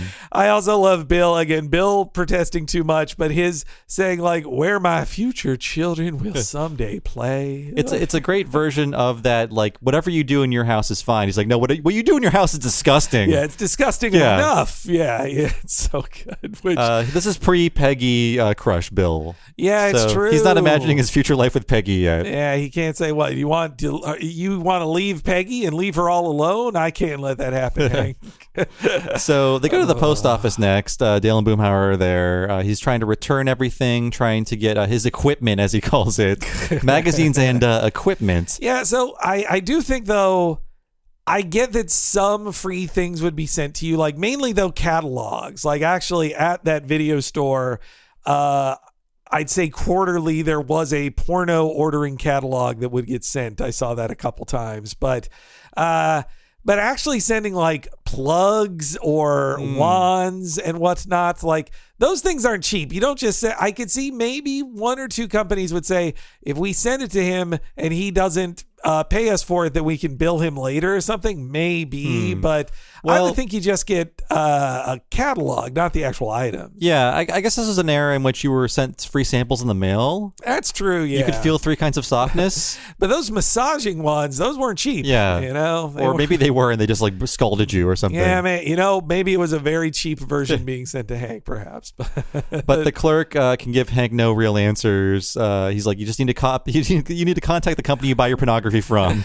I think it's a great extra humiliation to Hank that when he gets to the front of the line with his arms full of pornography, it is an attractive young woman he has to say it to. Like, it's also extra humiliating. And he gets outraged that she's accusing him of buying pornography. So the lady gives him a form saying, fill this out, we'll put your information in the computer. And then Dale's like, no forms, no computers, we were never here. Don't feed the beast. I love that. Yeah. I mean, in his case, he's like, yeah, more forms aren't going to help you, Hank. It'll just make it worse. But Jester saying, like, well, we're the post office. We can't remove you from a mailing list. We just have the things and we give them to you. That's our job. And the last shame is an old lady asks Hank if he wants to prolong his lovemaking pleasure for just pennies a night. She's reading from the box like, Mr. Hank Hill? Man. And he warns us, but we didn't listen. He said it could be you or you next time. And yes, we all, of mail that I get that annoys me. It really just is. And it annoys me in just that it feels wasteful. This is not me bragging, but I did give to some charities, especially in the last few years. College boy. And like food banks or Trans Lifeline or Southern Poverty Law Center. And I swear they spend more money on sending me letters to ask for more money than they did. Like, they spent the entire amount of money I gave them on sending me more letters for it. Yeah, we talked about phones earlier. When I get a text, it's either spam or Bernie Sanders texting me for donations. Not him literally, but like whatever place has my number that I gave to. Don't get me started on that, man. I happily gave Bernie 2020 money, and then I know that's the only reason I'm getting texts of like, hey, I'm a shitty Democrat. Can you help us save the... I'm like, oh, God damn it, Bernie. There's a new most important election every week. Yes, yeah, it's which they are important. Yes. I know, but yeah. But Hank takes a stand in our next clip. Don't you people understand? If I don't fight, someday it could be your name on these plugs. I'm doing this for all of you. Do you know this guy? No dadgum way, man. It's just some dirty old man hanging around with sex toys. Back at my place, if you're interested. Boomhauer? No. I can do without Bill by my side. He brings nothing to this fight. But you? You should have seen this coming, Hank. One by one, your friends will desert you. I'll be next. Now, Dale, this stuff about the beast, you made all that up, right? Of course you did. Oh, no. Everything has been foretold in the book of Revelations. You just stepped in a diaper. Damn it, it's the Vice Squad. They must have followed us. Quick, Dale, bury the... Dale? Sir, this is a municipal dump. All garbage must... Wait a minute. This Super Glide is oil-based. That's a petroleum byproduct. You can't throw that out here. Same with the batteries in your vibrator. This is not my... And it's not a... It's a wand massager. It says so right on the box.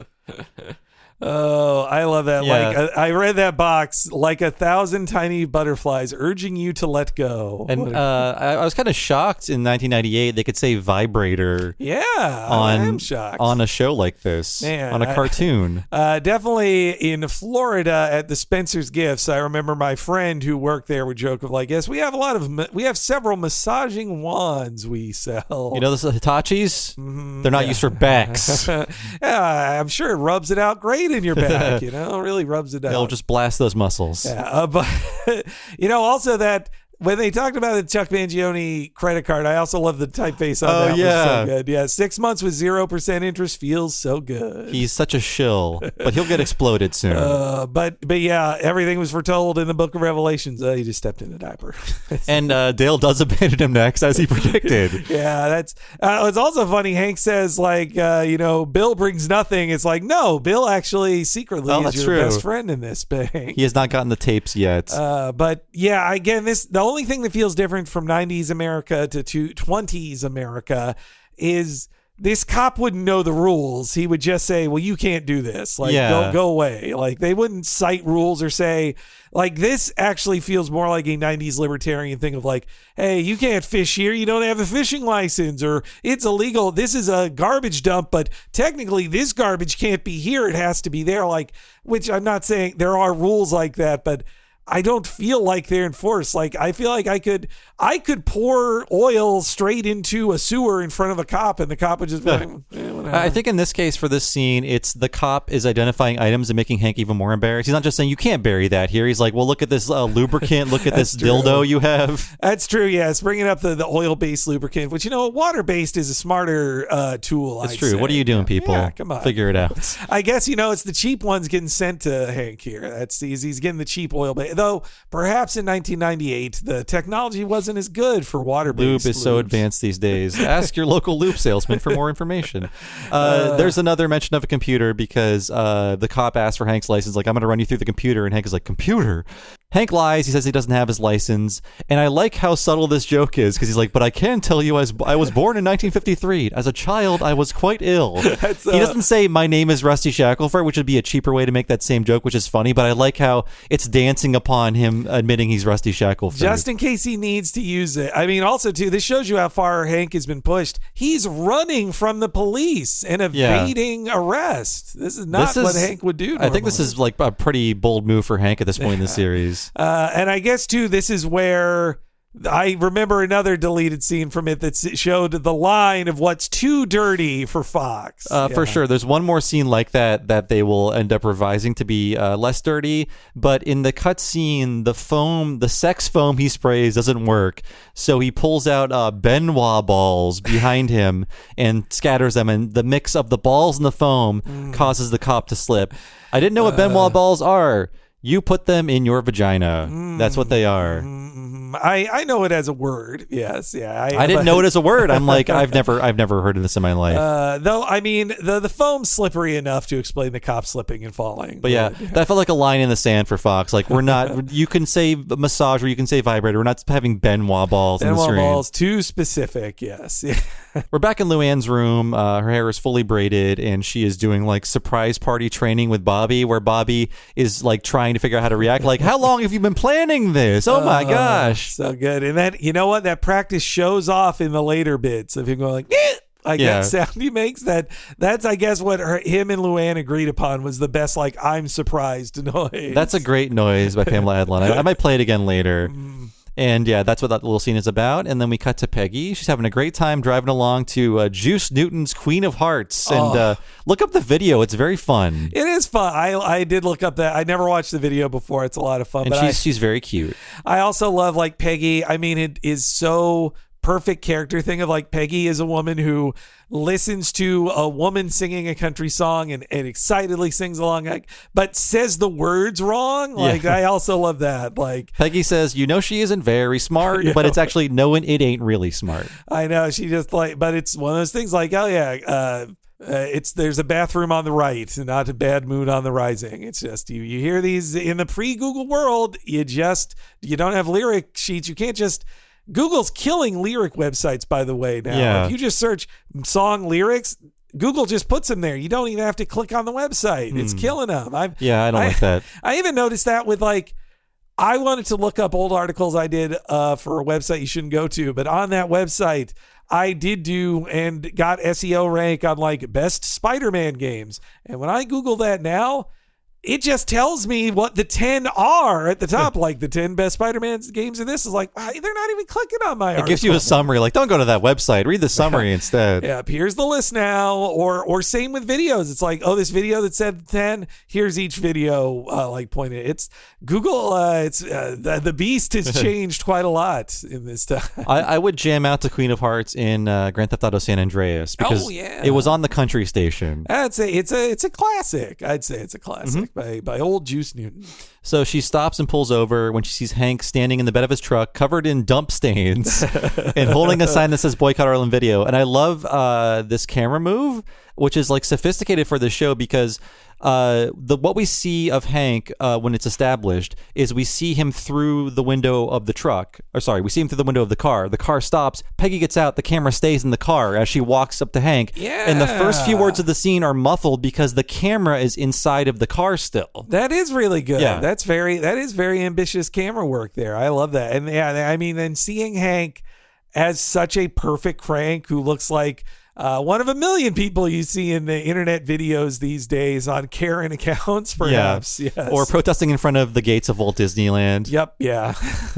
But yeah, he just looks like disgusting. He's got a clipboard around his neck. Oh, and so he's boycotting Arlen Video. But yeah, Hank is taking a stand. Hank Hill, I want you to get in the car right now before the whole town sees you. No, I am not a quitter and I don't rent pornography. I'm begging you, Hank. Pay the $40. We will buy a new dryer and you can finally change your underwear.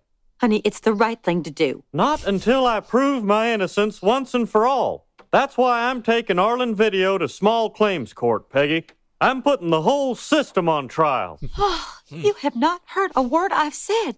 What do I have to do to get through to you? Do I have to take off my shirt and dance like the women in your movies? I don't rent those movies. Hank, if you want to keep up your silly little battle, then you go it alone.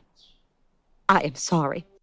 So even his wife won't be on his side here. Abandoned by everyone at the end. He's his darkest hour at the end of that too. I love the parting shot of him just in the dark in front of the closed Arlen Video. That's but I also just love that line by Peggy because it implies such innocence. Like she also doesn't know actually what porno is. She thinks it's like, oh, should I take off my shirt and dance like the women in your movies? Which she thinks like, oh, it's just like filmed strippers, perhaps like that. She doesn't seem to think much more than that happens. It's like Dancing Girls. Yes. I remember like I had seen pornography at this point, and I think the topic came up, not me seeing it, but the idea of pornography came up with my mom, and she was like, well, they don't actually have sex in those movies, right?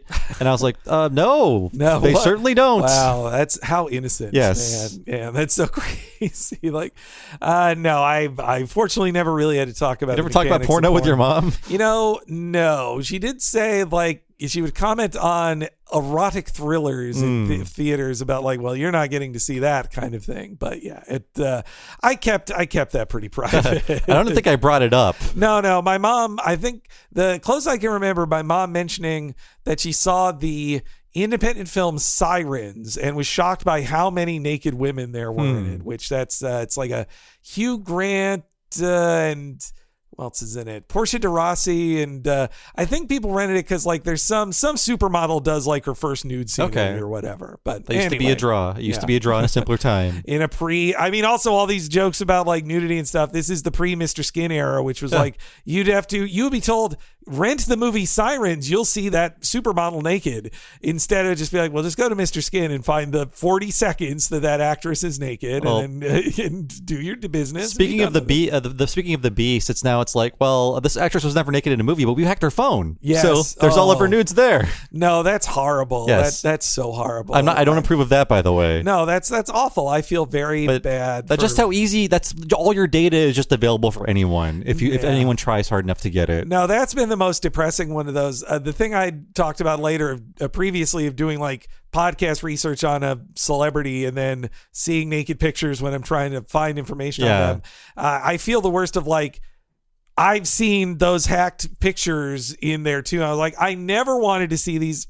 Google should not be hosting these things. It's a fucking crime. Yeah, it's like revenge porn. Yeah, it's horrible. Yes. I'm not blaming the victims either way. You should be able to take as many pictures of your butthole as you want to without anyone leaking them. Yeah. That's what cameras are for. This is a filthy episode of our podcast. Hey, it's behind the paywall. Yeah, it's true. Yeah. It's their fault. They made it about porno. Porno. Act 3 begins. Hank is sleeping on a chair in front of his mailbox. He's got a sign that says, honk if you hate Arlen Video. He's woken up by one honk, and Dale is feeling very bad for Hank because his trial is tomorrow. All he has is 6 honks and 1 signature, and that's on his leg.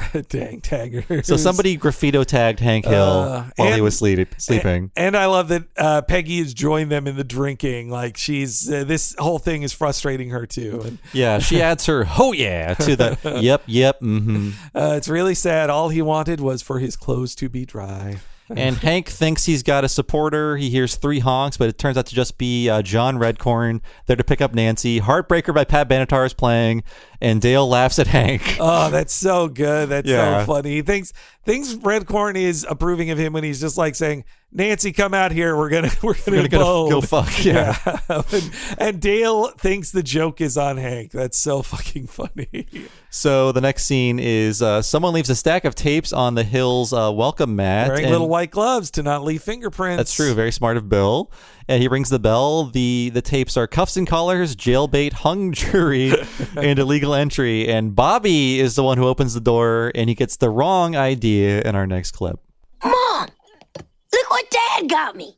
There's Cuffs and Collars and a whole bunch of other cop movies. Jailbait, Hung Jury. How dare you try to expose my son to these police tapes that are so degrading to law enforcement officials. You never saw these. Gotcha. It's a surprise. Don't worry, I didn't read the card.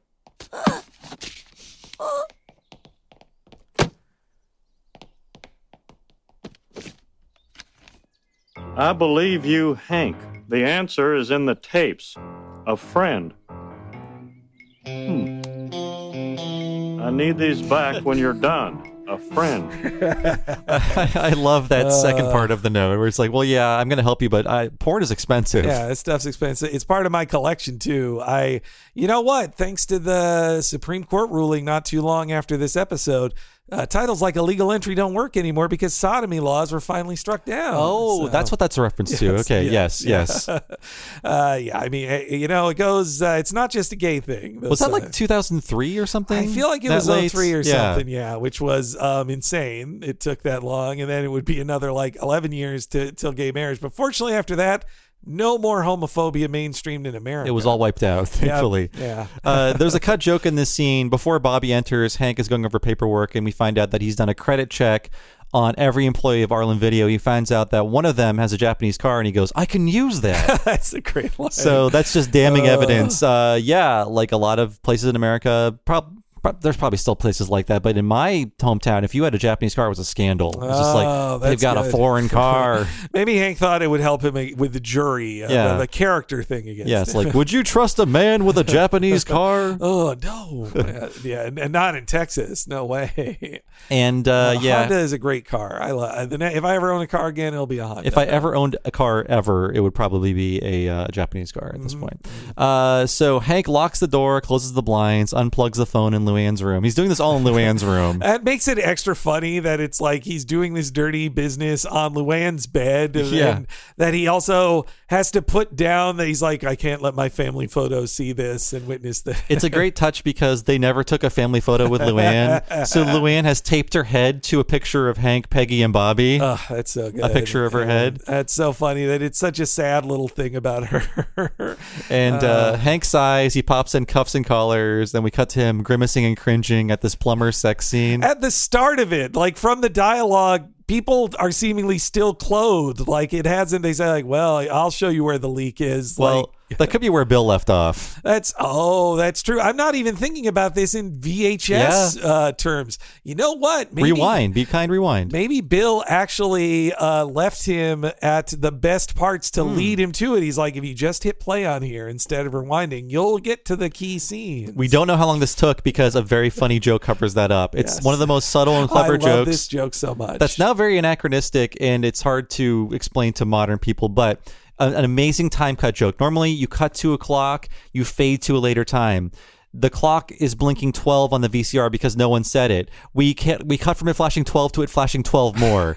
So there's a time cut, but we don't know what time it is because no one set the VCR clock. Yeah, that's so great. That's so and Hank is just the type who would never set his VCR clock. That's so funny. I think, when I got my own VCR, I did finally set the clock, but when it was the family VCR, I don't think it ever got set. Oh, either. I was the clock setter because I was recording things using the timer. Oh, I see. And I had to make sure that thing worked. But yeah, this is an era in which the clock would flash 12 if you didn't set it to remind you like, hey, this is annoying. You must set me. My grandma didn't set her VCR clock. What she did was put a piece of tape over that so she didn't have to see it. Oh, that's adorable, man. Yeah. And now I'd say the equivalent today is coming home and seeing that your parents still have on motion smoothing on their TV when it's like, God damn it, I turned this off the last time I was here. This is the wrong way to watch television. Some other child must have changed this. Also speaking, I'm going to steal a joke from the comedian Howard Kramer. He has a joke about working at a video store that rented VHSs of pornography. And he said that when you would get the tape backs from guys, you would know what moment they finished because like if you hit play on it without rewinding, you're like, oh, that's when he finished. Like it was information you didn't want to know but could know. Pervs don't rewind. Yeah. Oh, actually, like the two best jokes are back to back because we get the time cut joke that makes no sense because there's no real like time passing that we can tell, and then there's a great joke that I didn't get the first time I watched it. Me neither. But in my 20s, I got it. So Hank's pen gets clogged while taking notes during this cop sex scene, and he's shaking his pen to try to get the ink flowing again. And that's when Peggy opens the door.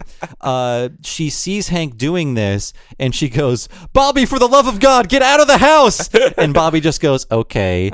Okay. So in the deleted scene version of this, there's an animatic version that's much dirtier because in the final version of this scene, we don't see what Peggy is seeing. We just see, the view, the camera pointing at Hank and him shaking the pen. We just imagine Peggy thinks he's jerking off. Yes. But in the animatic version, we see Peggy's perspective, and it is Hank looking like he's jerking off. The wrist action, he is hunched over at the edge of his bed, wrist action. And it is more of a jerk-off maneuver. I think they toned down even the handshaking to make it like less of an explicit jerk-off motion, but it's enough to sell the dirtiest joke on Fox at that point, I think. In the pre-Family Guy era of Fox. Yeah, I think it could be the dirtiest ever.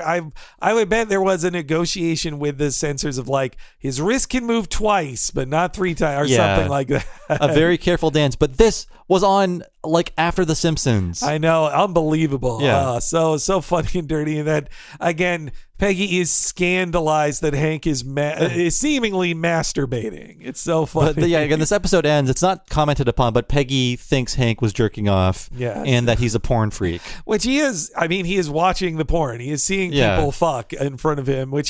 I like that he never enjoys it, but eventually he starts to watch it with a detective's eye. Yeah, you know? He's on the case. So what Bobby does, he leaves the house to go to. I mean, this joke pays off plot-wise because she says, good. "Bobby, get out of the house." So he goes to where Luann is at the Arlen Beauty Academy. Bobby is getting his buzz cut trimmed by Luann. He doesn't really need a haircut, but he tells Luann, like, "Oh yeah, they told me to stay away for 3 hours, so they must be putting together my birthday party."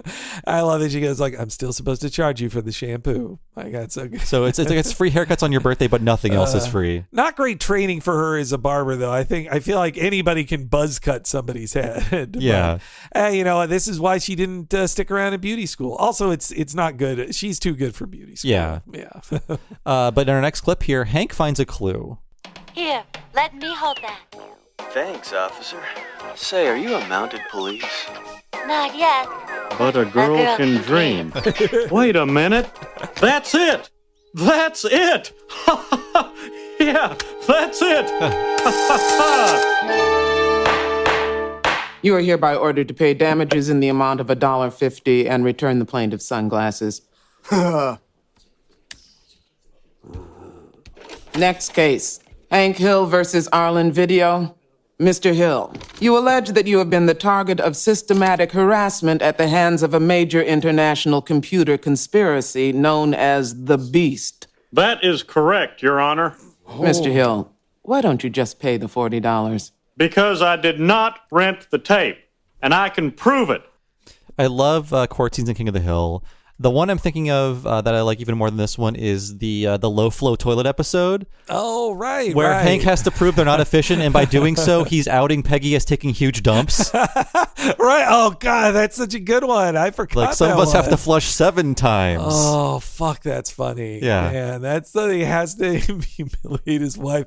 Again, I mean, that's an even more heightened version of this, of like to just to prove he is right, he must degrade himself. Like it's such a great comedic idea where to prove that he is not like a newbie to porn, he has to prove how much he knows about it. I know, like, yeah. To prove I didn't rent the tape, I will tell you everything about that movie. It's so, this is where it really paid off so much to me. I'm like, oh, this is a 10 times smarter joke than I thought too, but just so great that like everybody's humiliated at this court case. Even everyone else is looking at him like, God, this man's insane. He's even talking about the Beast to a small claims court judge, which is that was what a commenter let us know about when we talked about Judge Judy. He's like, yeah, you know, yes, these judge shows take advantage of people, but seriously, small claims court is perfect for television drama because it's probably 2 different cranks who both think they're right, and that's the kind of person you want to put a camera in front of. And most people that don't have big personalities aren't going to go to small claims court. They're just going to say, "Oh, forget it. Who cares? It's not worth it." They would have paid the $40. Yeah. They would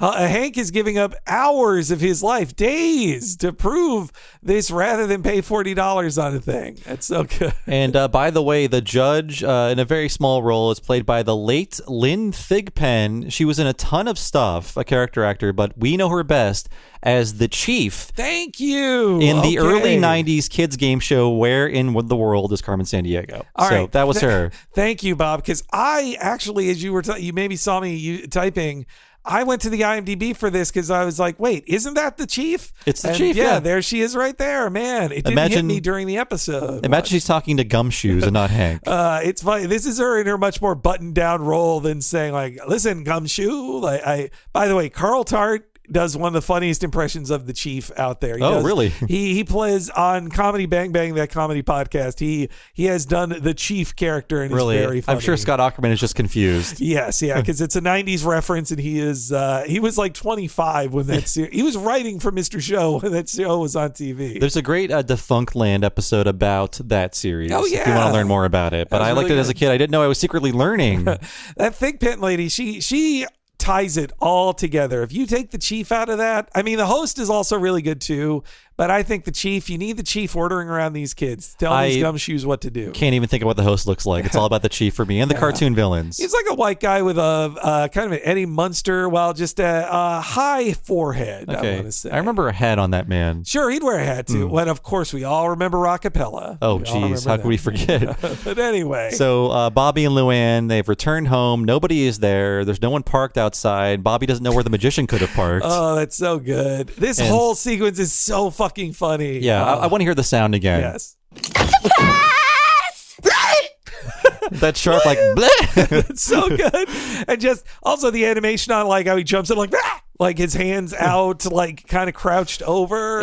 Like just like the court scene, it's such a great comedic device because Bobby is not only expecting a surprise party, he is going to be the surpriser. Yes, he is the one jumping into a room. So good. He should be the one being taken by surprise, but it says he's the one jumping in right. It's to all wrong. surprise people. He needs to walk in normally instead of going it actually ruins the surprise. Wow, you're right. He's getting this even more. It's backwards. I think my favorite, like classic King of the Hill not paying off a joke kind of comedy of nobody's there. It's obvious no one's there. He gets in his room, and when he goes up to his closet, puts his ear to the door, he like knowingly smiles to Luann like, I definitely hear people in here. And starts opening it. Then we cut to the courtroom. So good. You don't even get to see his disappointment, but just the smile on his face when we know there's no one in there, but he thinks there is. It's so good. It's great that by the end, and we'll get to it, he still thinks this has all been planned out for him. Yes. It's all been a big mislead.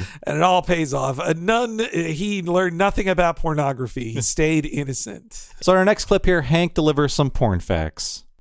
Cuffs and collars. The tape I never rented. 68 minutes into the film, actress Dee Dee Cupp bends over to shoe her horse. Now, if you pause the tape and look closely, you can just make out a tattoo on Dee Dee's left buttock that reads, I heart Charlie Sheen.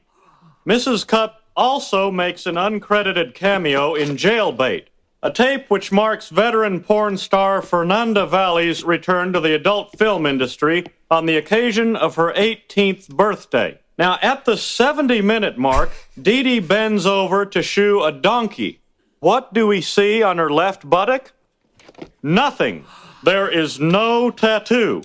This can only mean that Jailbait was made before Cuffs and Collars. Now, why is this important? Because Fernanda Valley turned 18 on July 5th, 2 weeks after I supposedly rented Cuffs and Collars. Is it possible that I walked into Arlen Video on June 23rd and rented a movie that didn't even exist? I think not. That's so great. Wonderful. I like how it gets smug. Like, is it possible? Is it possible? That's so I mean, good. now Hank. Okay, so the funniest part of that is like let's talk about the tape I didn't rent. So 68 minutes into the movie, so perfect. Yeah, it's so funny. And man, the way he. I mean, the names are funny too, like Dee Dee Cup, which should be like double D Cup, not D. And then also the Fernanda Valley, meaning it's because in the San Fernando Valley is where a lot of pornography is filmed. So the person's fake porno name is Fernanda Valley. They're very good. Yeah, they're great. And then I think too, the 18th birthday joke is also a very dark one, but yeah, I think it's a reference to Tracy Lords. It absolutely is. Yeah. I share a birthday with Tracy Lords. Wow, how do you like that? Yeah, Happy birthday, Tracy. It happened this month. In case you don't know, Tracy Lords she starred in a bunch of porn saying she was of age. Then when she turned 18, revealed that she filmed all that porn illegally and thus making her previous pornography actual crimes. Yeah. And so it was a big deal. I believe it, it was like porn front page news for a time. And now I think it caused, at least in the American porn industry, a lot more checking of IDs and making sure someone is definitely and 18. Lots of disclaimers. And, older boys told me this, but often they will show show the date they filmed it. Yes, that's true. Yeah, if you're watching a full porno tape, you'll see that at the start. But in our on-demand clips world, it's so convenient now. You're not seeing that. You're not seeing dates and times. I need hard evidence. Also, hard evidence. That's the name of another movie. And also, mention of Charlie Sheen. This is like 15 years before the Tiger Blood era. That's true. And then it's not funny anymore because he has HIV. So that is sad. The Charlie Sheen jokes aren't really doing it for me anymore. But the gag that Charlie Sheen was good friends with this porn actress. But I actually was just watching a wrestler video. A real one. This isn't pornography I'm talking about. A pro wrestler, but he's friends with this woman who just appeared in the background of the video that I didn't notice, but all the comments were like, "Whoa, that's this porn star lady. She knows him." I was like, "Oh, well, how do you like that?" So the wrestling was it wrestling? This was an actual professional wrestler. This is not wrestling porn, which is also a thing. No, I was going to say, do the wrestling and pornography worlds cross over a lot? I think they know each other well. As I did slight amount of research, this actress Ryan Keeley, she has been in wrestling pornography. So I wonder if she got trained by actual wrestlers, and that's how she befriended them. I see. But I think I then found a picture of her with at an event, a wrestling event with Minoru Suzuki, who's like one of the most hardcore Japanese wrestlers around. So I was like, oh, she's a real fan if she's getting pics with Minoru Suzuki. But anyway. So I wonder what industry treats the employees worse, porn or wrestling? Boy, tough. I bet in wrestling, I bet the highest paid person's getting more than the highest paid porn star. I bet. I would hope so. But although now porn stars have like OnlyFans, and I think like a lot of them have pivoted just to doing OnlyFans because there's no boss, you set your own hours, and there's no like exploitation really. Boy, I would bet in the pandemic too, that probably really sped up the use of OnlyFans. And I mean, if you're just uploading it to a website the same as your boss is, like at the very least for pro wrestling, you need to have a rich person who can rent an arena and broadcast it on TV. You don't need, there's not as much overhead for pornography, not even close to it. You don't even need to rent the mansion they film all porn in. You can just do it in your apartments. Yeah. Or at the very least, someone's Airbnb. Yeah. Like, have you gotten a thing where an Airbnb has made sure to say, like, and this is not for porn, you cannot use this for pornography? Oh, I don't think so. But maybe that's included in, like, parties. I swear I've seen those warnings of, like, and obviously, well, they don't say pornography. They say you can't film No filming, here. yeah. Yes. I think maybe that was, like, one of the many bullet points on something I rented. Which, hey, when we did that, we only recorded a podcast. Yep. We weren't filming anything. We didn't break the rules. Yeah, so shove it, buddy. Another early thing in this show that really shows just where this takes place in or what time period it takes place in is that all Hank needed to know is the release date of Cuffs and Collars. You could find that online now if you wanted to. Yes. Like the store would say release date blank, wherever you're buying it. But he had to like literally sit down, do research on Fernanda Valley, and compared like her birthday to like the state of the tattoo or whatever. And to know that when Bill gave him that pile of tapes, that Bill had already figured all of this out, like the puzzle all interlocked. Like the second he heard the name Cuffs and Collars, Bill doesn't react to it, but in his mind, he's thinking, wait, I know Cuffs and Collars probably because he bought it when it was new and he's a fan of the star. He's like, I know Cuffs and Collars came out after the date Hank is said to have rented it. So yeah, and like, no, Bill gave him the right evidence because you have to think like these women were probably in 70 movies that year or something like that. Hey, your working days, you can only film so many things. The work ethic on a porn star is equal to that of a podcaster. That's true. You got to pump out everything you can really quick. Get it all out of your system. Stockpile it, and at the end you feel dirty and tired as well. So I love that's a joke. I love porn. Yes. No. The pay for porn, everybody. That's the real also do lesson that, today. Please. But Hank doesn't have to pay for his porn because he didn't rent it. The judge rules in favor, and the judge says, "Let the record show that Mr. Hank Hill really knows his pornography." And Hank just goes, "Thank you, Your Honor." Like he's overlooking the fact of the literal thing that she just said and thinking that she's congratulating him for doing a good job. That is so fucking funny to me. It is so good because this entire time Hank is trying to make it so the computers don't think he does pornography. And at the end, a judge puts it on the permanent record that Hank Hill officially knows his pornography. Yeah. It's more concrete than even a computer to have it be in legal record that you know your pornography. But now Hank is thanking her. He's like, thank you, Your Honor. It would also be a funny joke if Hank just said no. Yes, but yeah. in this case, it's even funnier because Hank doesn't realize what she's saying, and she thinks like, oh, you did your research, Mr. Hill. Yeah. Good job. Boy, you really do know porn. Yeah, you recognized, and you know, on an SD TV, him being able to read that tattoo, I guess the camera's pretty zoomed in, perhaps. But I think when she shoed that horse, they zoomed in on her butt. Yeah, it's true. Yes. That was my favorite line. Are you a mounted officer? Not yet, but I'm trying. Mike Judge and Kathy Najimy playing porn stars is always funny. That's good. They're very flat acting is very funny. Yes. So Peggy tells Hank it's time to put this nightmare behind us, and Hank says it's not over yet, and that's right after Bill grabs the tapes. That's so good.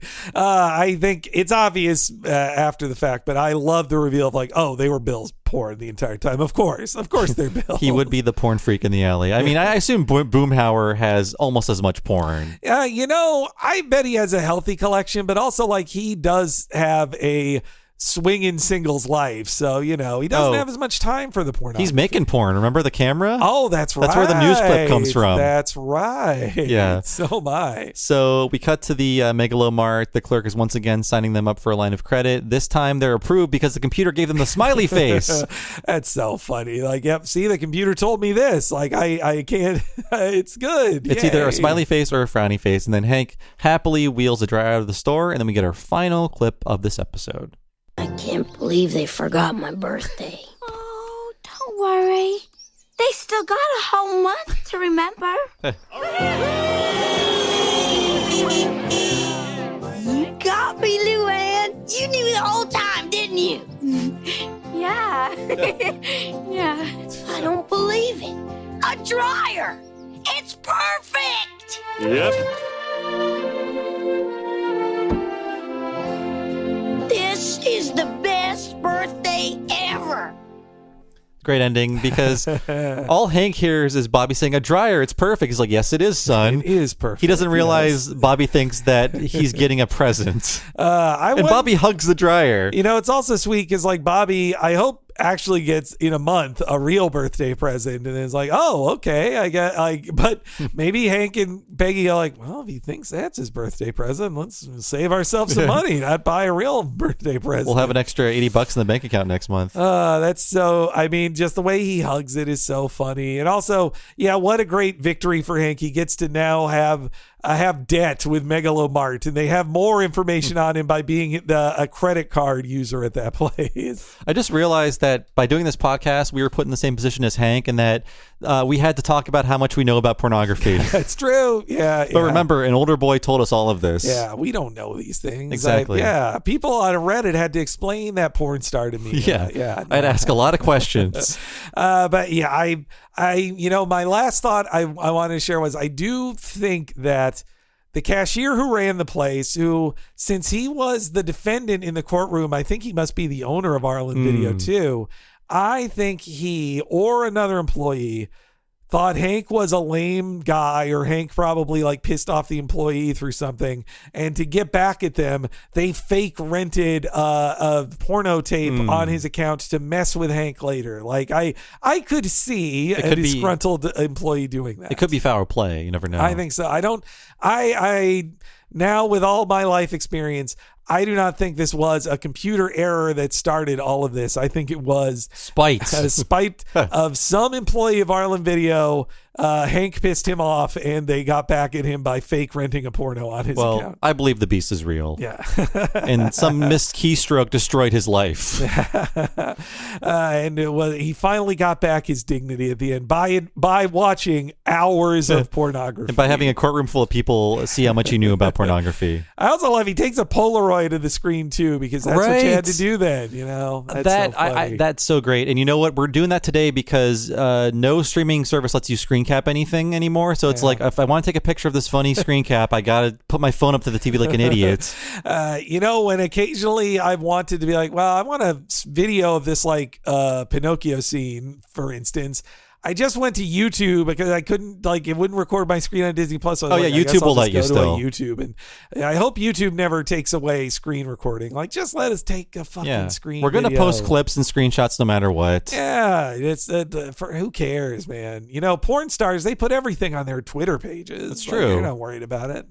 People have told us this. We don't know this actually. I feel bad. I do feel bad for their Patreon. I looked into this too because there was a lot of talk of Patreon, how they treat the adult accounts on Patreon and how tough it is for them. I was reading an article about that and how one of them was mentioning it's hard enough because I make these things exclusive just like we do.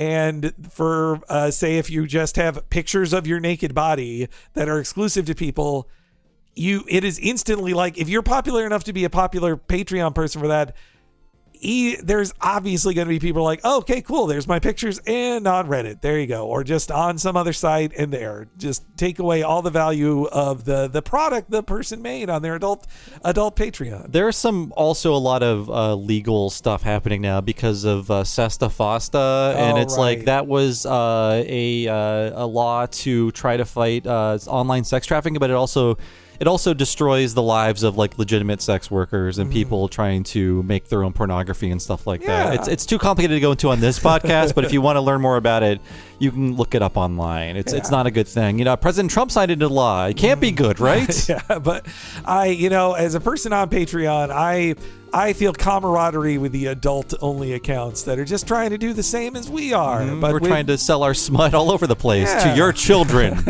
We do it with podcasts about King of the Hill. They do it with, drawings of furries fucking each other. Everybody needs their content. Yeah. But please don't get off to this. No. Hey, don't tell me about it if you do. Well, if you do, up your pledge. How about that? Hey, okay. And also don't tell me. Yes, yeah. But we'll see you guys again next time for the final Shinsal. Take care.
Peggy, you don't think I actually rented... Oh, Hank, I don't care if you did or you didn't. Well, you should care because I didn't. Oh, really, Hank? It doesn't matter. It does matter. It's important you believe me when I say I didn't rent the tape. Honey, okay, I believe you. Now, I just have one question. Did you rent the tape? No! All right, then.